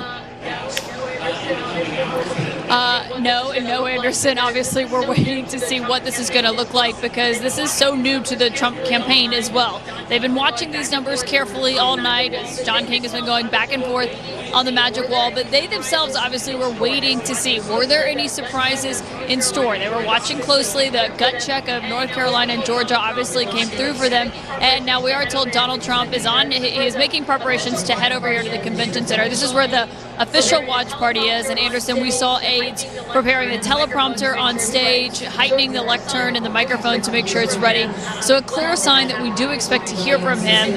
When that happens remains to be seen. And Kristen, obviously, as we've been looking at this, Trump is famously very superstitious. He doesn't like to, start planning things too far in advance, talking too much about who he'd put in a potential cabinet, much less working on a speech, which he said today he did not have remarks prepared. And even the people around him were hesitant to put anything down. There were some conversations about potentially drafting something either way, drafting two versions of the speeches, but they were still hesitant to even do that. And a reminder that Donald Trump finished up his rally last night at 2:30 in the morning. When they got on the plane, there were some conversations about what tonight was going to look like, but essentially everybody was like, let's wait and see, let's go and see. Now, I am told that when Donald Trump gets here, it's not clear if he's going to go to the stage right away. We know, obviously, they have called North Carolina and Georgia, which were big wins for the Trump campaign. Whether or not they're going to wait for one more of those big swing states remains to be seen. We do believe he's going to be here imminently, that he's going to leave Mar-a-Lago, head over here. We obviously know that they've bussed over all of the people from Mar-a-Lago who have just arrived here. We've seen this room fill out. But how exactly he's going to handle this moment remains to be seen. We know what happened, obviously, in 2020. I am told he's in a very different headspace now than he was at that point, probably because of the fact that they are telling him that he could win this. Yeah, you could sense that today when he was voting at his polling place as well. He was talking in more reflective ways about the campaign. He was saying he believed it was one of the best campaigns they've ever run, talking about in terms of just pure messaging. I mean, obviously, some of his allies would disagree from the candidate himself on that front. But one thing about this room tonight, obviously it's filled with his supporters who are here, who were invited by the campaign. A lot of his allies were also at Mar-a-Lago with him, people like Elon Musk, Robert F. Kennedy Jr., Dana White. We've seen Senator Marco Rubio trickling in here. House Speaker Mike Johnson is also on the way. So it's also important to see who's going to be around him. That's going to matter to Donald Trump a lot. It's going to matter to Donald Trump a lot who actually steps up and shows up here tonight, who left their races early before they were called or right after they were called to come to Palm Beach. And we were told that there were a lot of people considering doing that because of the fact that they know Donald Trump cares about loyalty. They were considering coming if it looked like the race was going the way that it currently looks like it's going. So we can likely expect more House members here that we've seen already. Yeah, and we know family members obviously have been around him. We saw, I was told by someone that Barron Trump was with him in Mar-a-Lago earlier. Obviously, Melania Trump went and voted with him at their polling place just a few hours after y'all got back from Michigan from that early morning rally. Ivanka Trump, Jared Kushner, I think that's an open question. They do live down here, obviously, in South Florida, but they have not been prominent faces on the campaign trail. And even during his trials, I mean, one thing to remember is that they came and saw him after he was convicted, but stayed behind closed doors at all times. They were up at Trump Tower. They never made an appearance with him. He has really done this campaign without any of their help. They've been with just Eric. Yeah, obviously, Kristen, thank you. Jake, back to you. Thanks so much. We have a major projection in the battle for control of Congress. And CNN can now project that Republicans will win back control of the United States Senate. We can make this projection because CNN projects Republicans win the U.S. Senate seat in Nebraska. The GOP picking up enough seats to reclaim the majority that they lost 4 years ago. This is a huge victory for Donald Trump's party, as we're still waiting the final outcome of the presidential race. And Dana Bash, there were a lot of questions in the air about what was going to happen. Ultimately, what happened with the U.S. Senate is what we generally thought was going to happen. Republicans now have control. It was a very, very good map for Republicans this time around, and a very bad map for Democrats. One of the questions was whether or not these kind of brand name, long-serving Democrats would be able to kind of outperform the realities of their states, whether it's Jon Tester in Montana or Sherrod Brown in Ohio. And the answer is no. Yeah, Sherrod Brown is a great example. It was in 2006 during a kind of blue wave, survived 2018. Like, he was always there for when it was more favorable for Democrats, and that was not this year. I mean, let's talk about the significance of a Republican Senate if, and I repeat, if Donald Trump is elected president. It means that they can confirm without any Democratic votes any appointment he makes to his cabinet, to the government, to the Supreme Court, should there be a vacancy. It's an enormous advantage to a president. And at this point, we haven't talked about it much, but in the House, although that hasn't been decided yet, the Republicans have flipped 3 Democratic seats. The Democrats haven't flipped a single Republican seat. So there is the possibility here of a complete, united Republican government with Donald Trump as the president and with a Republican House and Senate, which means that in terms of appointments, in terms of immigration policy, economic policy, environmental policy, you name it, he could have a pretty blank check. So, for example, on immigration policy, which is something that we think that Donald Trump would, if he wins, want to enact something along the lines of the proposals he's made. Republicans have said, we passed an immigration bill, H.R. 2. Which was a tough. It wasn't a compromise package. It was a tough immigration bill. It was HR 2. He's talking about the House. The House version is what I'm saying. The Senate version was bipartisan. The House version. When you ask Speaker Johnson, what have you accomplished? He said, well, we passed all this legislation, but it just died in the Senate because Chuck Schumer wouldn't even allow a vote on it. Assuming that Republicans hold on to the House, we have no idea, but it's not crazy. You're getting into a level of detail that I think, I mean, my point is just that Donald Trump campaigned on mass deportations. So this what I'm saying is he could do was for. That's what I'm saying. My point is, whatever Donald Trump wants, if they have the Senate now, if they get the White House and if they get the House, if they keep the House, whatever Donald Trump wants will become law. There will not be the backstop of the Senate controlled by Democrats. Did not want the backstop. This is what I'm trying to say. We may be looking at a map of voters who weren't looking to give him a backstop. That's what I'm saying. Not to get too sort of dorky here, but I think it is still possible, if he is president, that some big pieces of legislation could be stopped in the United States Senate, because legislation at this point still needs 60 votes. But it is the cabinet who he's going to have in his, not just in and around his administration, but again, the bench, that is all regular majority.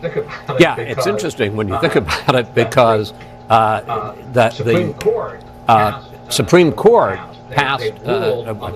they ruled on the Chevron deference and basically said executive agencies can't have the untrammeled authority to do what they want. It has to be passed by Congress, and you could end up with the Democratic minority. I mean, again, all of this is somewhat speculative. Democratic minority in the Senate being able to block legislation, and the Trump agencies not able to enact it on their own. Yeah, just one of many things that we would be talking about if Donald Trump does, in fact, win. We're not there yet. Jake, over to you. Thanks, Dan. Let's bring you back to the key race alert and where we stand with the battleground states that we have not called yet. Pennsylvania, Donald Trump in the lead, 51.1%. Kamala Harris is 47.8%. Donald Trump has an almost 220,000 vote lead. That's with 93% of the estimated vote in from the great Keystone State. Michigan, Donald Trump up 52.4% to Harris's 45.8%. Donald Trump with a more than 244,000 vote lead in Michigan with 66% of the estimated vote in. In Wisconsin, Donald Trump, 51.2%. Harris, 47.1%. Donald Trump with a more than 120,000 vote lead with an estimated 89% of the vote in from the Badger State of Wisconsin. Arizona, Donald Trump in the lead, 50% to Harris's 49.1%. Donald Trump has a 16,000 plus vote lead with an estimated 53% of the vote in from Arizona. In Nevada, Donald Trump in the lead there, 51%. To Kamala Harris's 47.4%. Donald Trump with a more than 37,000 vote lead with 70% of the estimated vote in from Nevada. John King? We're looking at the map, we're watching, we're just trying to see. The only question really now is, well, the first question is, can the Vice President win Pennsylvania? If she does not, Donald Trump is the next president of the United States. And then from there, if she wins Pennsylvania, Donald Trump still has other paths to 270. So for the Vice President, your priority is here. And you'll notice all three of those states are red. That's the so-called blue wall. The blue wall is really red at the moment, not done counting the votes. So let's turn it off and wander through them, starting in your home state, the Commonwealth of Pennsylvania. Key thing here, these are close battleground states. Look at the size of Donald Trump's lead as we go through them. Right, Joe Biden wins this by 80,000 and change. 4 years ago, Donald Trump is ahead with 93% of the vote in by 219,000 votes plus. So that's hard to overcome. When you're at 93%, and statewide so far you're getting 48% if you round that up. Do the math at home. She has to get well in excess of that, hugely in excess of that when you're at 93% to have a chance to catch up. Hugely, way overperform where she has been throughout the night. Miracles happen. So you look here at Philadelphia, you kind of come here. This gets pretty stunning when you go through it county by county. We're not at the final results. Maybe the end will look a little better than this. Maybe the Vice President can come back. But again, you look at here, Donald Trump getting 21% in Philadelphia, the Vice President getting 78%. You go back when Joe Biden won the state, Donald Trump was at 18, the President was at 81. And you're seeing this over and over again. You go out to Bucks County here, Joe Biden at 52%, if you round that up, Trump at 47. 4 years ago, you come back here, I said early in the night, if this stays red, Donald Trump will win the Commonwealth of Pennsylvania. It's still red. Not done, but it's still red. This is the blue-collar suburban area. Your cops, your firefighters move out of the city to get a little house with a patch of grass. It gets a little bit bigger out here when you move out, but look at this. It's just, she's at 48%, 49% if you round that up. President of the United States was at 52. Again, it's a very competitive battleground county, but to win Pennsylvania, you want to be on the top end in Bucks County, and at the moment, the Vice President is on the losing end. Then you move over here to Lehigh County. This was the big conversation, right? Both candidates there in the final days because of the Madison Square Garden event, the debate about is the Trump going to lose the Puerto Rican vote, the Latino votes because of this. Well, at the moment, Harris, 95%, so not a lot of room for this to change. 51% for the Vice President. She's winning the county. But she's not winning the county again. Look at Joe Biden. Now, this is Joe Biden's birth state. He had a home field advantage, maybe. It was in a pandemic. Donald Trump was at his weakest, I guess, we come out of that. So you can rationalize it away, but we do the math here. And the math is that she's running behind. That's 53% for the president. And once again, the vice president. So there'll be a lot of conversations about blue-collar workers. Is it sexism? Is it racism? Is it because she didn't break with Biden on cost of living issues? This is going to be the conversation if this map continues. So you come back out again and you look, here's a place, this is Trump country, Pennsylvania, Luzerne County, right? But you always look at sometimes the margins with it, where the other guy's winning or the other gal's winning, you just want to cut into their margins in a close battleground state. Donald Trump at 60, the vice president at 39%, and you come back here, Joe Biden at 42%. That's the difference. The margins within some of these places, even where you're losing, you have to improve your margins. Where you're winning, run them up. Where you're losing, try to cut the other guy's margins up. And she simply has failed to do that across the Commonwealth of Pennsylvania. I could go on, but the point is the point. And then there's this. Again, in a big state like this, a complicated state like this, this is just Trump country. 70% here, 51% there, a little bit more competitive, but 75% there, 73% there. That's how he does it. And you have to combat that and contrast that. And even in those counties, again, in most of them, Harris not matching where the president was. So that's the Commonwealth of Pennsylvania. You look at the popular vote when you come on out. Again, Donald Trump lost the popular vote twice. Even when he won the presidency in 2016, he lost the popular vote. Lost it by more than 7 million votes 4 years ago. At the moment, a lot of votes to be counted. At the moment, he's 5 million votes ahead in the popular vote. And again, you know Donald Trump would like that trophy. In addition to winning 270 electoral votes, which he's not at yet, he's on a path to it. He's not there yet. He would love that trophy. We'll see if he gets it.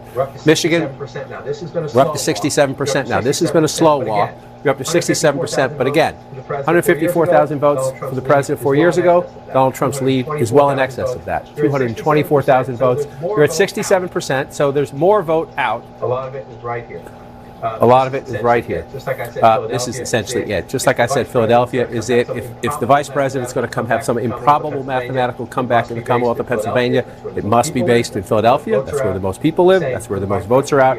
The same for the vice president here in Michigan, only 32% in Wayne County. But again, this will be the conversation. If we get to the finish line and the result is as it is, look at Donald Trump at 41% in Wayne County. That's Detroit and the suburbs around Detroit. 30% in 2020. 30% in 2020. 40% in 2024. 40% in 2024. If Donald Trump has a 10-point gain in Detroit, that's Dearborn, that's Hamtramck, that's Wayne, auto factory, auto workers here, inner city Detroit here, that's going to be a giant conversation in the Democratic Party. Now, much like this was in the late 1980s when Ronald Reagan flipped Macomb County from blue to red, Trump has flipped it back. You see Trump at 57%, 58% if you want to round that up. Again, this will be the conversation after. If this race continues where it's looking right now, 41% for the Democrat in Macomb County right now, 45% for Joe Biden 4 years ago. So pick your challenge. Black voters in the urban area, cities in general, blue-collar workers in places like Macomb County, blue-collar workers in places like Luzerne County or Lackawanna County. You keep going on. She's underperforming where Joe Biden was 4 years ago. There can be many reasons for that. I would say one of them was a very effective Trump ad, what she said on The View when they asked her, what would you change? She said, not a thing. Trump campaign. Trump himself, flawed candidate, although people are going to say, you all said he was a flawed candidate. This looks pretty impressive. But Trump's the ad messaging, the cost of living thing, which she said, not a thing. She tried to amend that answer later, but they turned that around pretty quickly. It was, without question, and we've been saying this all year, the most professional campaign that Trump has had in his 3 runs for president. I came over here because I want you to show me, even in the blue states, what's going on. Let's, like, for example, take me to New Jersey. All right, that's a state. I mean, just look at that. 51. It's with 88% in, so not all the votes in, but 51% to 46%. How did Joe Biden do? 5 points better for Donald Trump. 5 points better for Donald Trump. Look at him more than him. Yeah. If you're a Democrat in a blue state, you're trying to figure out what's happening to my party. Is it all Trump? And I mean, there's a separate fascinating conversation going on because a lot of the people who are going to be in that Republican Senate with a President Donald Trump, if this continues to go where it's going, you know as well as I do, a lot of them don't like him. They wish he was not the leader of their party, but he is, and there's nothing they can do about it, and they know that. And so they're going to work with it. But again, so the Republican candidate for president 4 years ago got 41% in New Jersey, and the Republican candidate for president this time is getting 47% in New Jersey. There'll be all sorts of, nobody spent any ad money there, nobody focused on the presidential race there, make all the excuses you want. That's a problem. But it was a 16-point spread last time, and it's a 5-point spread now. What about New York? Take me to New York. Come back out, come back in. The Empire State. Okay, so she's up by 11 percentage points, not all the votes in, 92%. So 11 points. How did Biden do? A lot more. 23. It's a lot more. From 23. From 23 points to 11 points. So, I mean, it's not... And actually, you know what? Show me some of the counties. Can you go into, like, Queens and... You can come down here, and you can get into Manhattan here. So Manhattan... And Manhattan is not Donald Trump territory. Right. It wasn't then. But I mean, like, Queens, Bronx... You can wander around in here if you want to come over here to Bronx. So 27% for Donald Trump. So he made 83%. Yeah. So he made inroads in these outer boroughs as well. It's all about the blue wall as we wait for a final verdict in the battlegrounds of Pennsylvania and Michigan and Wisconsin, 3 potential deciders in this presidential race. We're expecting Donald Trump to speak any moment. But first, we're going to squeeze in a quick break. We'll be right back. President of the United States, after everything that we saw in this election, it's hard.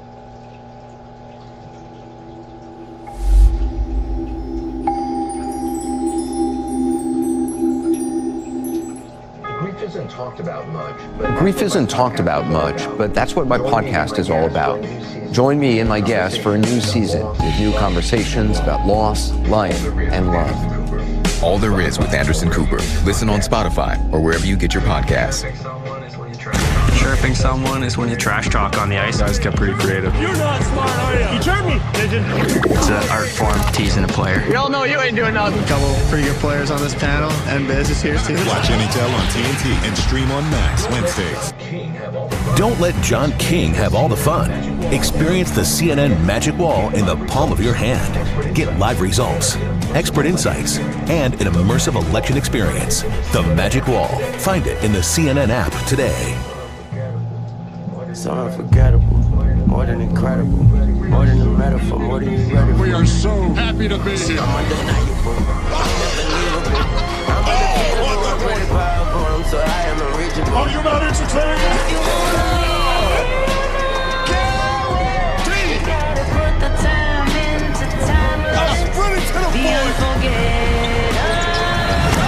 Watch NBA on TNT. Stream VR Sports on Max. America, we glad to have y'all back.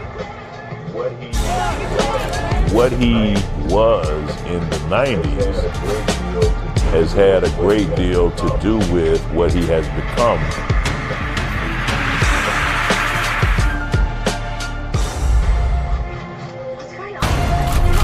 What's going on, Dad? Is something wrong? What's with all the police trucks outside? You know, the butcher. This whole concert is a trap for him. You stay in the seat. I promise. I think you're looking for me. I mean, all of you. I can't stop the monster. Monsters aren't real. Yes, they are.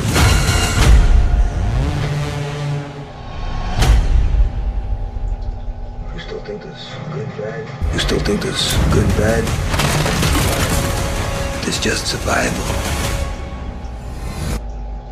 Inhale. Inhale. My teacher, Yogi Bhajan, said, those who hold these teachings will rule the earth for 5,000 years. Unfortunately, it was mostly made up.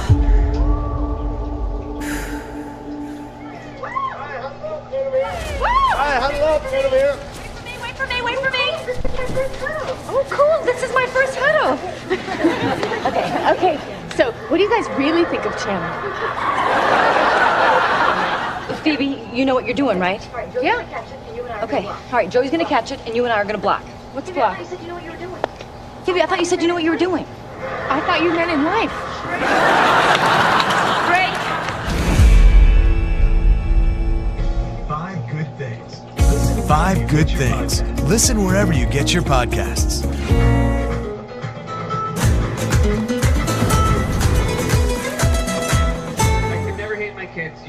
I could never hate my kids, you guys. I could never hate my kids. With that said, I hate how they roll dice. You're coming in too hot! I hate when they wake up in the middle of the night. Bad news! I hate how much they talk about lava. The only thing I know about lava is if they see it up close, I've done a bad job as a father.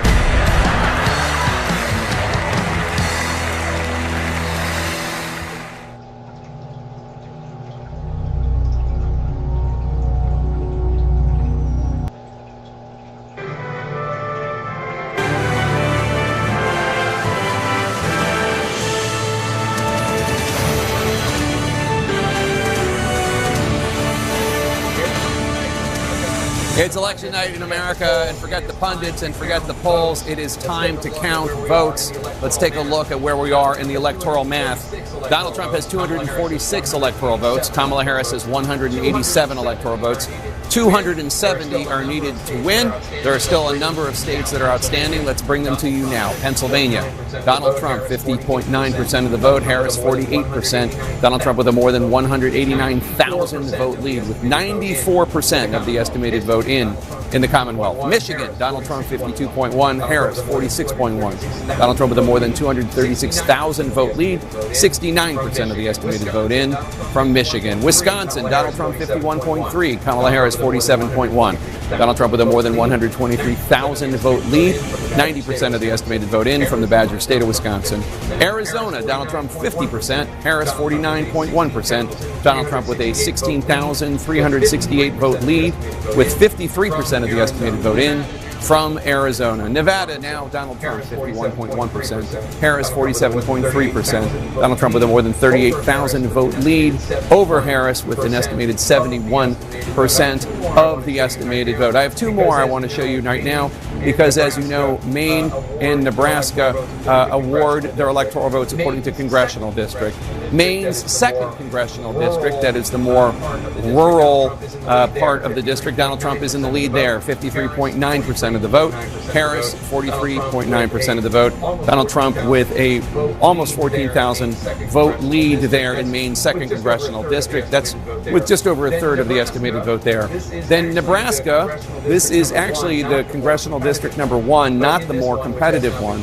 But in this one, which has not been called yet, Donald Trump has 51.5% of the vote. Harris with 46.7% of the vote. Donald Trump with an 11,311 vote lead there. That's with 75% of the estimated vote in Nebraska's District 1. Nebraska's District 2, though, we should note, John, is actually the one that we're really keeping an eye on. Keeping an eye on for the miracle trajectory for the vice president, if she can pull it off. She would need the blue dot, as they call it, the Omaha area, 2nd Congressional District, in addition to the blue wall. I just want to note, your eyes aren't playing with you at home. The so-called blue wall is deep red at the moment, and that is the vice president's biggest problem. She lost North Carolina and Georgia. She's losing Arizona and Nevada. We're not done there yet. But this is watch this map. We'll circle one state.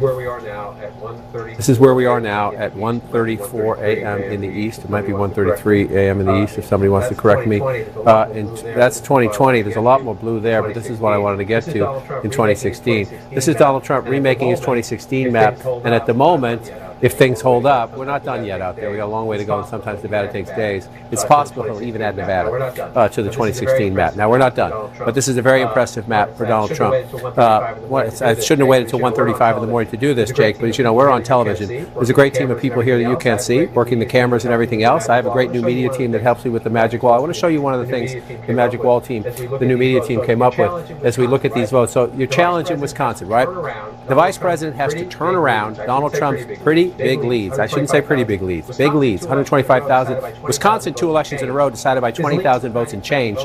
His lead with 90% of the vote in is 125,000. That's a landslide in current day Wisconsin. We're not done yet, but our team has come up with a great way to look at this. So you're looking at votes over time, right? And what is the challenge for the vice president? Well, the vice president needs to narrow the gap, but go back to the beginning. Trump was ahead early. Harris got ahead of him. They kind of danced together for a while. Then you see this flat line as we go. We've moved 1 a.m. You see 1 a.m. down here. The only way for her to win is to close those. Not happening. Has not been happening for a long time. That's Wisconsin. Let's move over to battleground Michigan. Same thing. She starts off way ahead.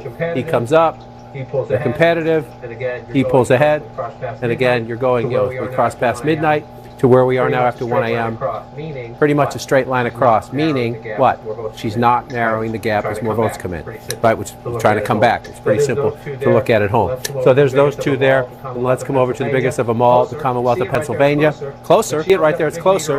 But she opened up a big lead early on. That's the early votes. You see what happens. Then essentially, welcome to battleground Pennsylvania. They are just running in a straight line across, but the red line has stayed on top all the way across. That's close, 51 to 48. But that's close. That's close. But she needs it to narrow even more. Just a different way to look at it is just to see you're trying to find the trajectory, and is there any possibility that it's going to close? And at the moment, there's no evidence that those lines are coming closer together. Closest in your home state, the Commonwealth of Pennsylvania. But again, Donald Trump at 51%, 191,000 votes ahead, with 94% reporting in the Commonwealth of Pennsylvania. Just want to go back in time, the beginning of the night. I said she's the variable. Her first time on the national ballot as the presidential nominee. He was the constant. Not in my lifetime. 3 elections in a row. the same Republican nominee for president. Well, Donald Trump getting 50%, 51% right now in Pennsylvania. In 2020, he was a 49. In 2016, he was a 49. He was a 49. Trump was the constant, right? The question, Democrats always said Trump can't get to 50 in the battleground states. So you have to eliminate the third-party candidates and just get above him. Just get above 49, get 49.5. Well, Trump tonight blew that part up, at least where we are right now, because he's above 50 in Pennsylvania.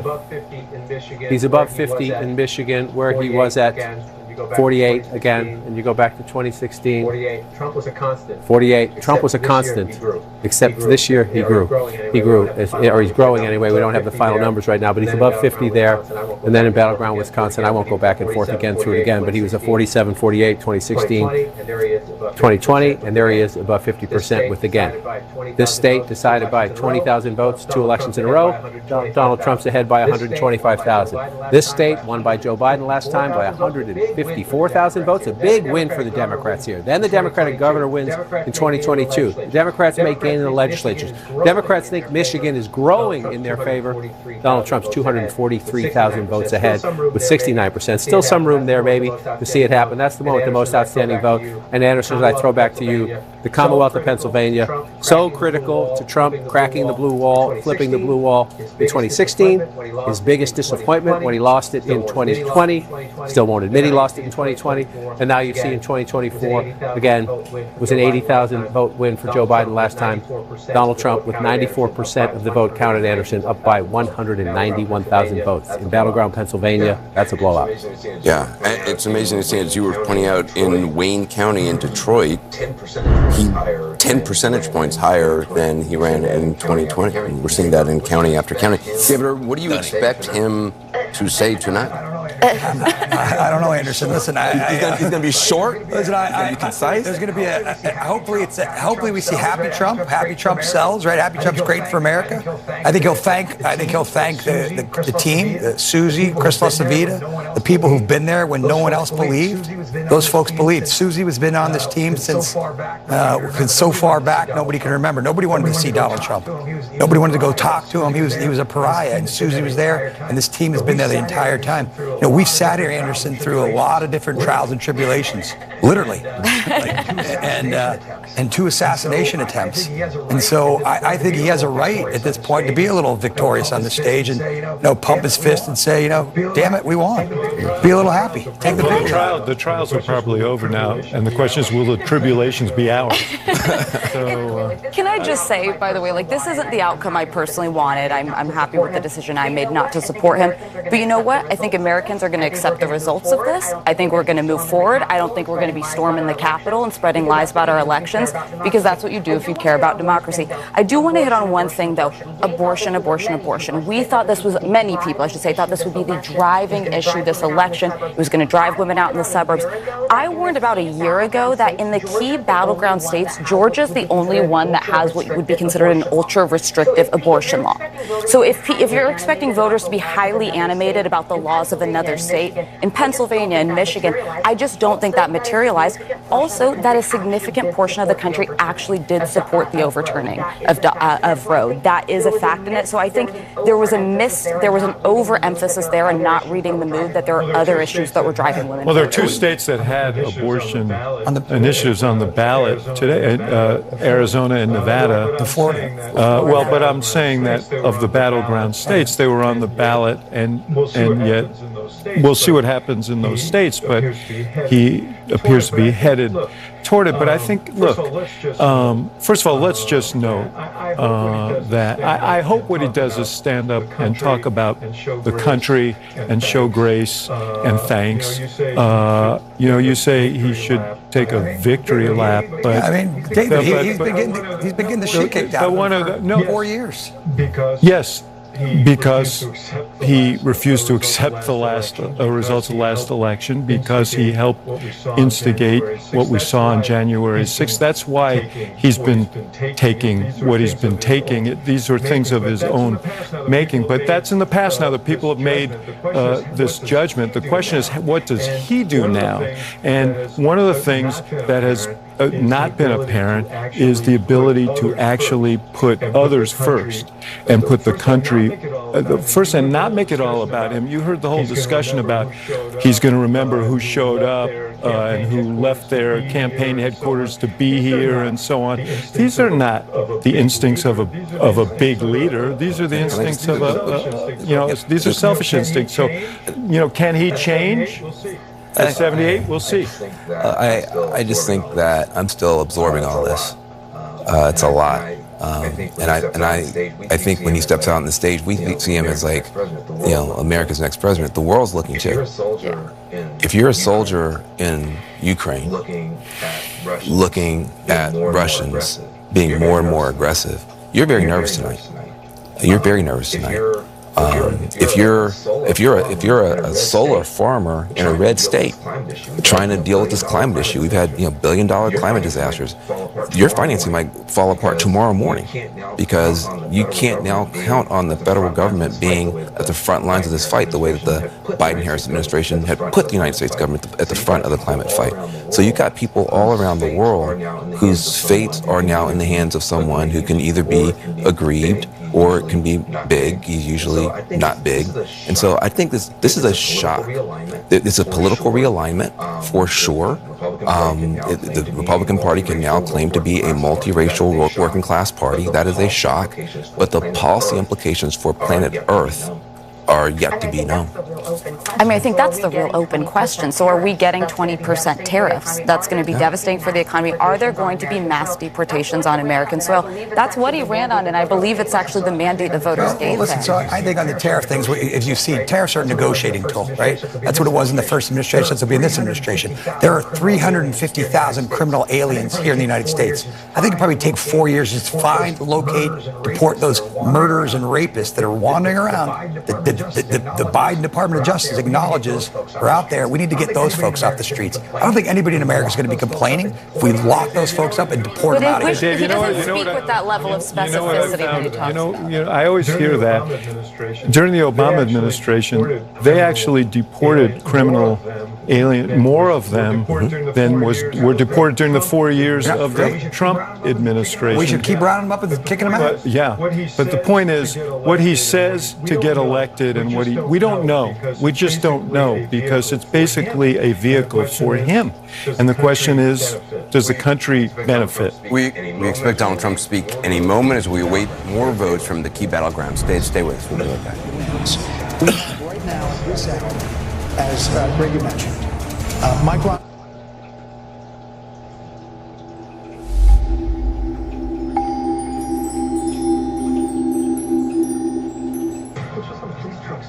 What's with all the police trucks outside? The butcher? This whole concert? It's a trap. I can't stop the monster. Monsters aren't real. Yes, they are.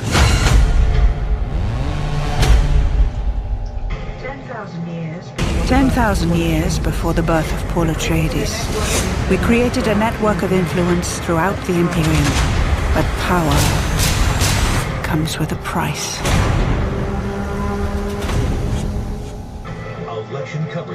Election coverage continues. And we've got you covered like only CNN can. Follow every result. Follow every dramatic development. Follow the facts. Follow CNN. All There Is with Anderson Cooper. Listen wherever you get your podcasts.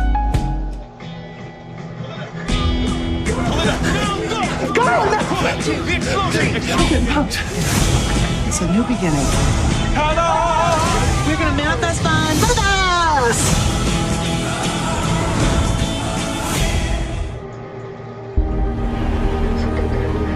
Non so davvero come fare. Nino, io sono incinta.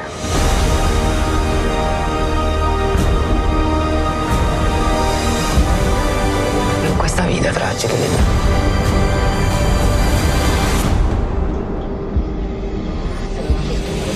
è stata una fortuna che stavamo insieme.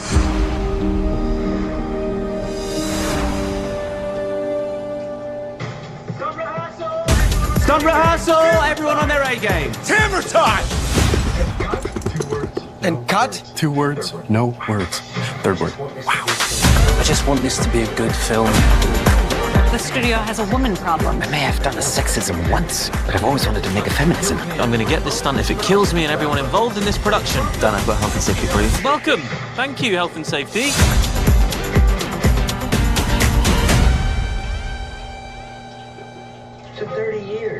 For 30 years, I've been saying publicly what people are saying themselves. I have enough money, I could just shut up. But you I can't. Carve, streaming starting November 14th on Max.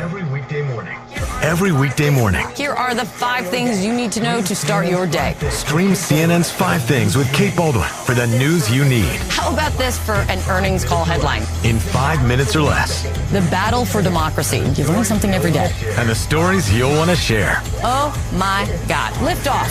It is awe-inspiring to see it when it happens. Bravo. We're in it together, guys. CNN's 5 Things with Kate Baldwin. Now streaming on Max.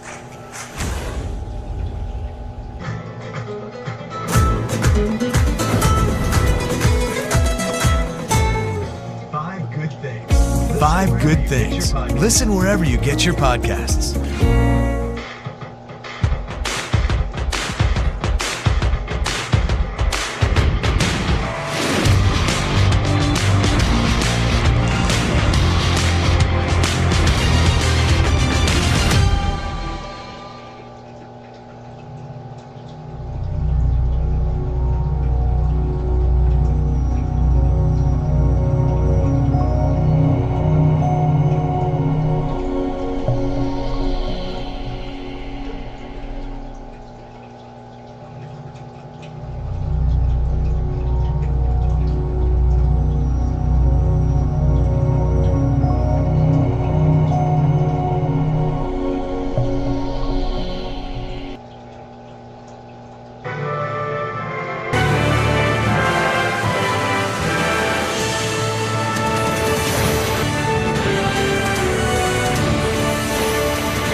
It is election night in America, and Americans have voted, and the votes are being counted. Let's look at the electoral vote math right now. Donald Trump has 246 electoral votes. Kamala Harris has 187 electoral votes. Obviously, 270 electoral votes are needed to win. So let's look at those states that remain outstanding. Pennsylvania, outstanding in so many ways. Donald Trump has 50.9% of the vote. Kamala Harris, 48% of the vote. Donald Trump with a 193,000 vote lead there, with an estimated 95% of the vote counted in that great Commonwealth. In Michigan, the Wolverine state, Donald Trump 52.2%, Kamala Harris 45.9%. Donald Trump with a 253,000 plus vote lead, with 71% of the estimated vote in the great state of Michigan. In Wisconsin now, Donald Trump 51.3%, Kamala Harris 47.2%. Donald Trump leading by more than 121,000 votes, with an estimated 90% of the vote counted in Wisconsin. John King, those are the 3 blue wall states. They remain uncalled as of now, but Donald Trump leads in all 3. Right, blue wall states uncalled, but the blue wall states are red as we get to approaching 2 a.m. in the morning, and we continue to count the votes. And you went through the margins. I mean, these are not insignificant margins. This is not 10 or 20,000 votes that a big county somewhere can change. 193,000 votes, again, just to remind you. Michigan was 81,000 votes. I mean, Pennsylvania was 81,000 votes 4 years ago and 44,000 votes 8 years ago. Donald Trump's lead at the moment is 193,000. So the math there is pretty obvious. He is overperforming his 2016 and his 2020 performance in one of the states that is trademarked to the Trump movement when you look at all that red in rural areas. So that's Pennsylvania. And you're looking, well, let me just, before I leave it, you're looking at, where's the math, right? Where's the math? Is it at all possible? I would say it's very improbable. But the votes, most of the votes that are outstanding are in Democratic areas. That's a fact. However, the percentages of those votes and the number of those votes that would have to come in to overcome 193,000. Again, not going to say impossible, but I'm going to say highly improbable as you look at that. So then you move over to the next one, the state of Michigan. This one's now up to 71%. It was 63% the last time we looked at it. I think it was right here. Pierre County just came in 70% for Trump, 69% for Trump. Modest-sized county. It's in the middle. It's about 23rd of 83 counties in Michigan. And you see right there, so again, the counties, the more votes that just came in that drove the percentage reporting up, right? If you're Harris trying to catch up before that gets to 9,900, the new votes that just came in helped Trump. 253,601 again in Michigan. This was a big win for Joe Biden in 2020. 154,000 votes. It's a bigger win at the moment for Donald Trump, 253,000 votes in battleground Michigan. That's a big deal. Then we move over to Wisconsin. We're at 91%, and Donald Trump is 120,000 votes ahead. That is 100,000 more votes than decided the state of Wisconsin in both of the last two presidential elections. It was 22 in one, 20 in the other. It's 120, 549 at the moment, 91% in. So you look again, is it possible? The Democratic votes out there.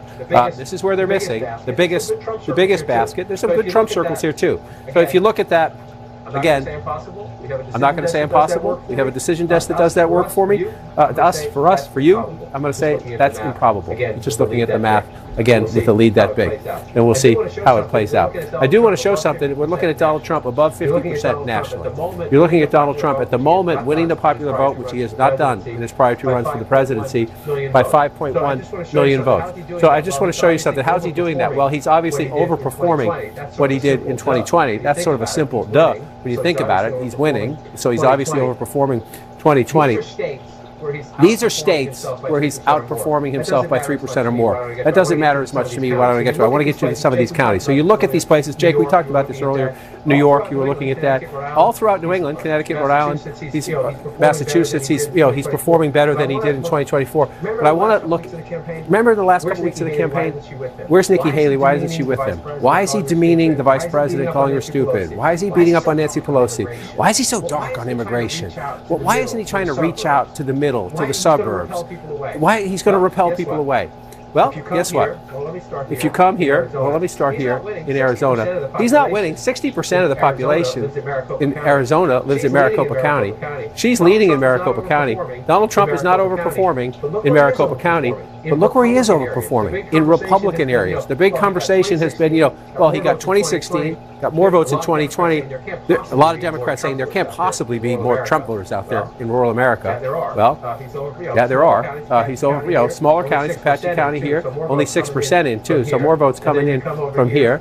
And then you come over here, Navajo County, and down here in the southern part of the state, Yuma County, 64% of the vote. Again, you think, oh boy, but that's double. It's almost double when you look at the raw vote count there. So how does he do it, right? So that's Arizona. You come up to Nevada. Again, it's not in Clark County. That's Vegas and the suburbs around it. But in these other places, that's the end of the campaign when everyone's obsessed about why is he only talking to his base?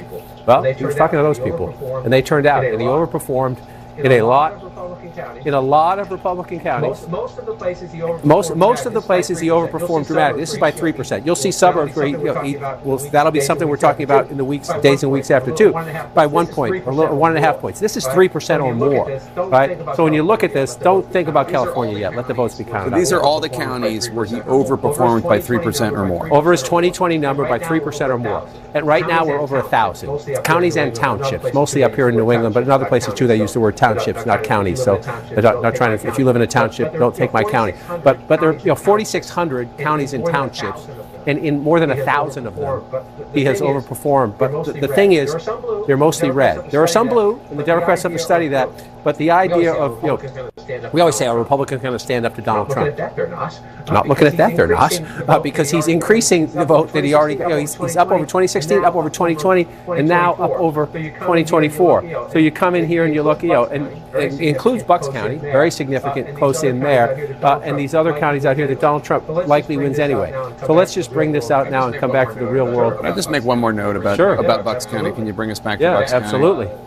That was an area where Kamala Harris made a big play, even though it's a county that Donald Trump that Joe Biden won. She made a big play there. She did an event with Liz Cheney there. She made a real pitch to the Haley voters you talked about. Let's check in with Pamela Brown at the voting desk, who has an update on the ballots left to be counted in Pennsylvania. Pamela? All right, I'm getting some information for both Philadelphia and Bucks County, that Collar County right outside of Philadelphia, that right now Trump is slightly ahead. Let's talk about Philadelphia soon. We were just talking about the fact that 6,000 mail-in ballots came in there. I'm told by an official there in Philly that maximum left for mail-in ballots, the outstanding mail-in ballots, is 31,000. But this official says, look, there's going to be some issues with some of these. The signatures don't match up and so forth, and it's too late for them to be cured. So that's the max amount. Let's turn it over now to Bucks County. Again, this is a county that Biden won in 2020. It's typically a blue-leaning county just outside of Philly. I'm told by an official there are 56,000 mail-in ballots left to count out of 140,000 mail-in ballots cast there overall. And they're still waiting for 41 out of 304 precincts to report the results of in-person Election Day votes as well. I should note these counties across Pennsylvania, including Bucks, including Philadelphia, they're going to be continuously counting there until every mail-in ballot is counted. That's per the law there. Jake? All right, Pamela, thanks so much. Appreciate it. I'm sorry to interrupt.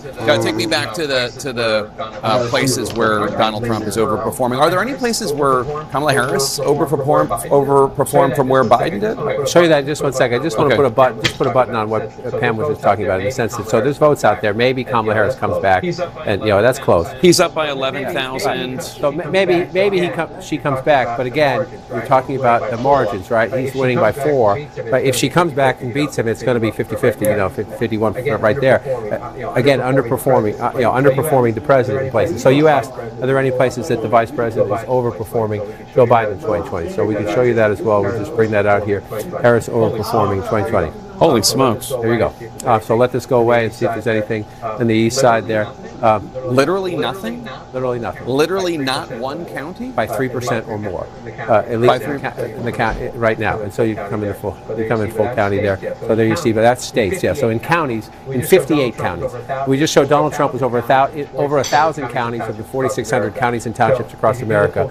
So if you do the full county level, there's where you see Harris at the moment. Again, there might be more out here in the West Coast, possible 1 or 2 more as they finish the count here. But in the states that matter, again, I just showed you all those Trump counties. In one county in battleground Pennsylvania, she's outperforming President Biden by 3% or more. There were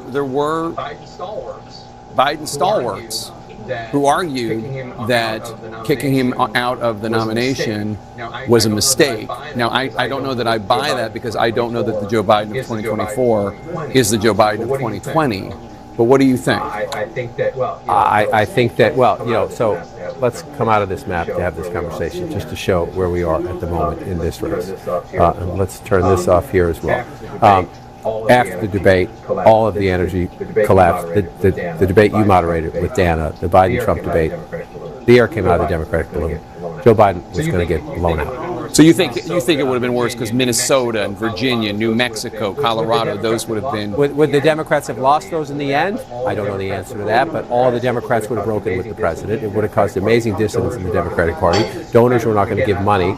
And again, I don't want to be disrespectful to the President of the United States, but have you seen anything? The Vice President of the United States looks like she's about to lose the presidential election. She was campaigning vigorously from the second she got the nomination up until the votes counting today. Is there any evidence on the table that the President of the United States could do half of what she did? No.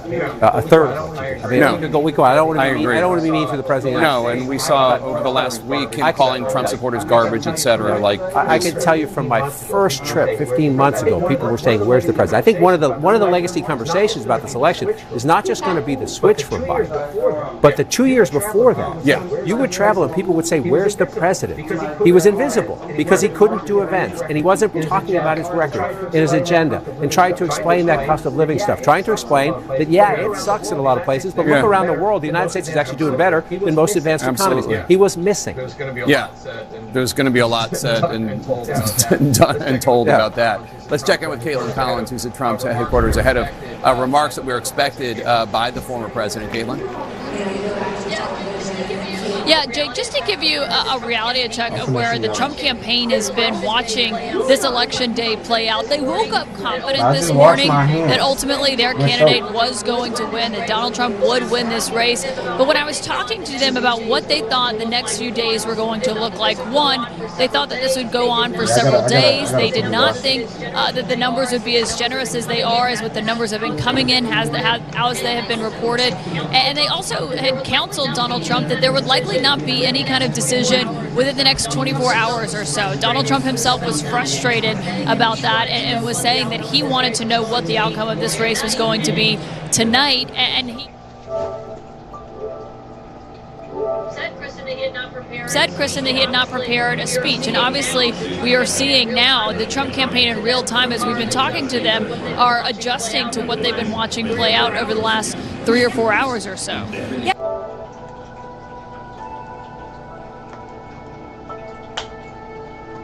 I'm gonna see real quick. Hold on.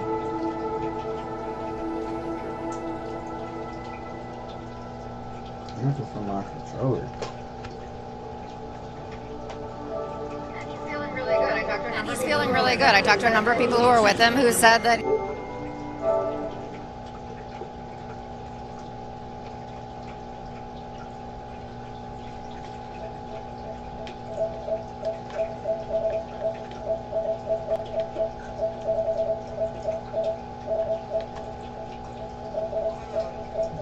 Hello? Yeah. You said what? You know I call, bro. Stop doing that shit, bro. Like who else? Like, bro? Come on now. You already knew the plan. I'll call when I get to the hours. You talk about oh, yeah. You called me. Like what the fuck?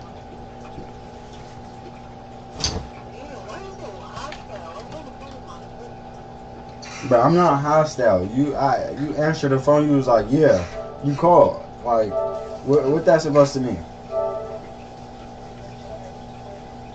Huh?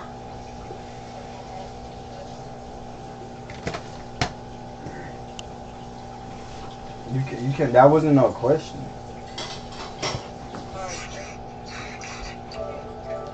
Yeah, that was a.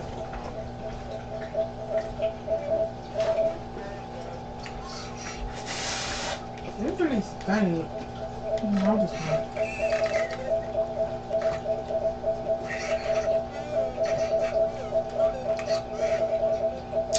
I hate these PS4s.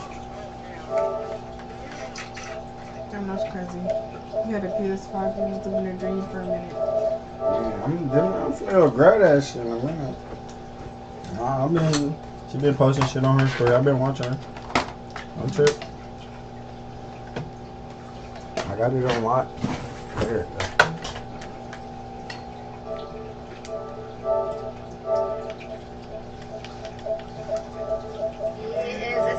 He is ecstatic that they had already said he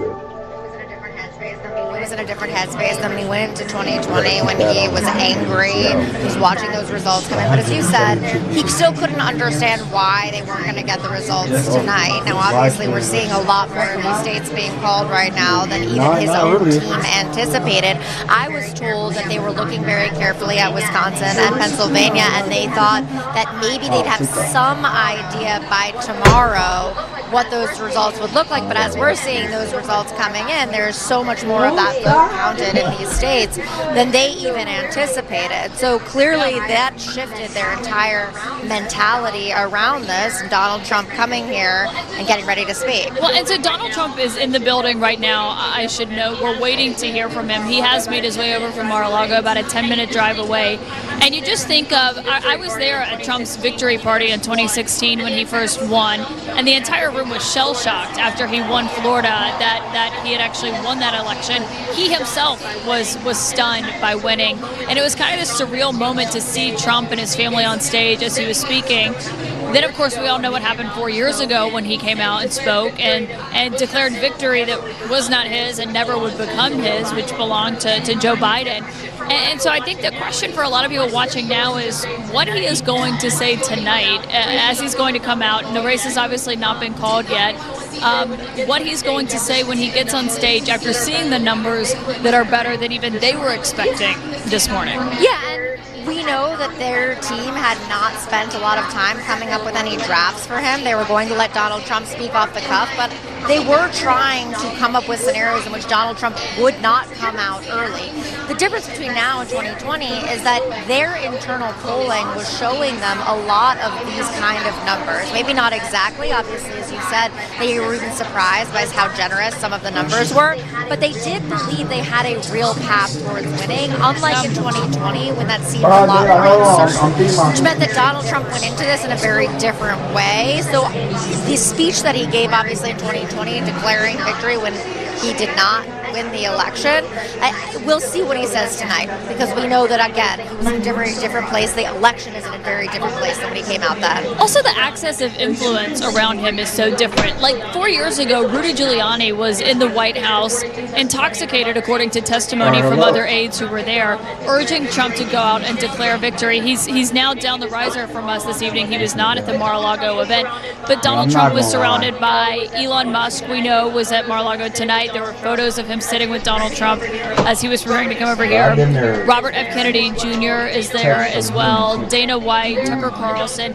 There are Donald Trump Jr., obviously Senator J.D. Vance, and those who are now, around him that has changed, including his own campaign managers, Susie Wiles and Chris LaCivita.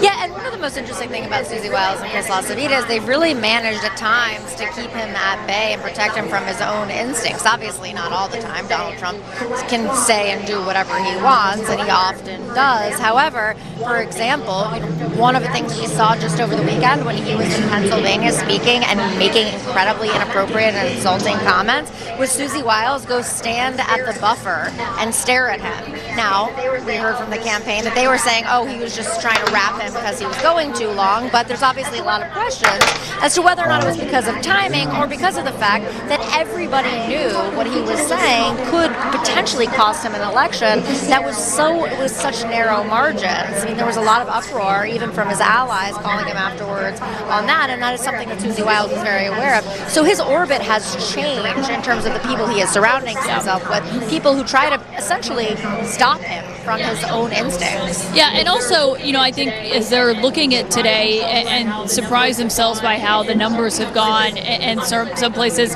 obviously they thought North Carolina and Georgia would be a gut check. Kristen Holmes will stay with you. Jake, back to you. Thank you so much. And we have a major projection. I got a dead speech for you. CNN projects that Donald Trump will win the great Commonwealth of Pennsylvania. This is a huge, huge achievement for Donald Trump and a huge bucket of electoral votes, 19 of them, for his path back to the presidency. As of right now, with those 19 electoral votes added from Pennsylvania, Donald Trump is within spitting distance of 270 electoral votes. He has 265 electoral votes. Vice President Kamala Harris has 187 electoral votes. 270 are needed to win. John King, Donald Trump is within a hair's breadth of being reelected president. Yes, he is. And let's just walk over. We'll look at where we are now, 265 to 187. And you're looking at this map. He's leading here. He's leading here. He could get a congressional vote there. There's another one at Maine he could possibly get. But if you just look out here, he is almost certain to get this. The state of Alaska hasn't voted Democrat forever. That would get him to 268. So you're at the point right now, Jake, where pick it, right? Just pick it. There's be one congressional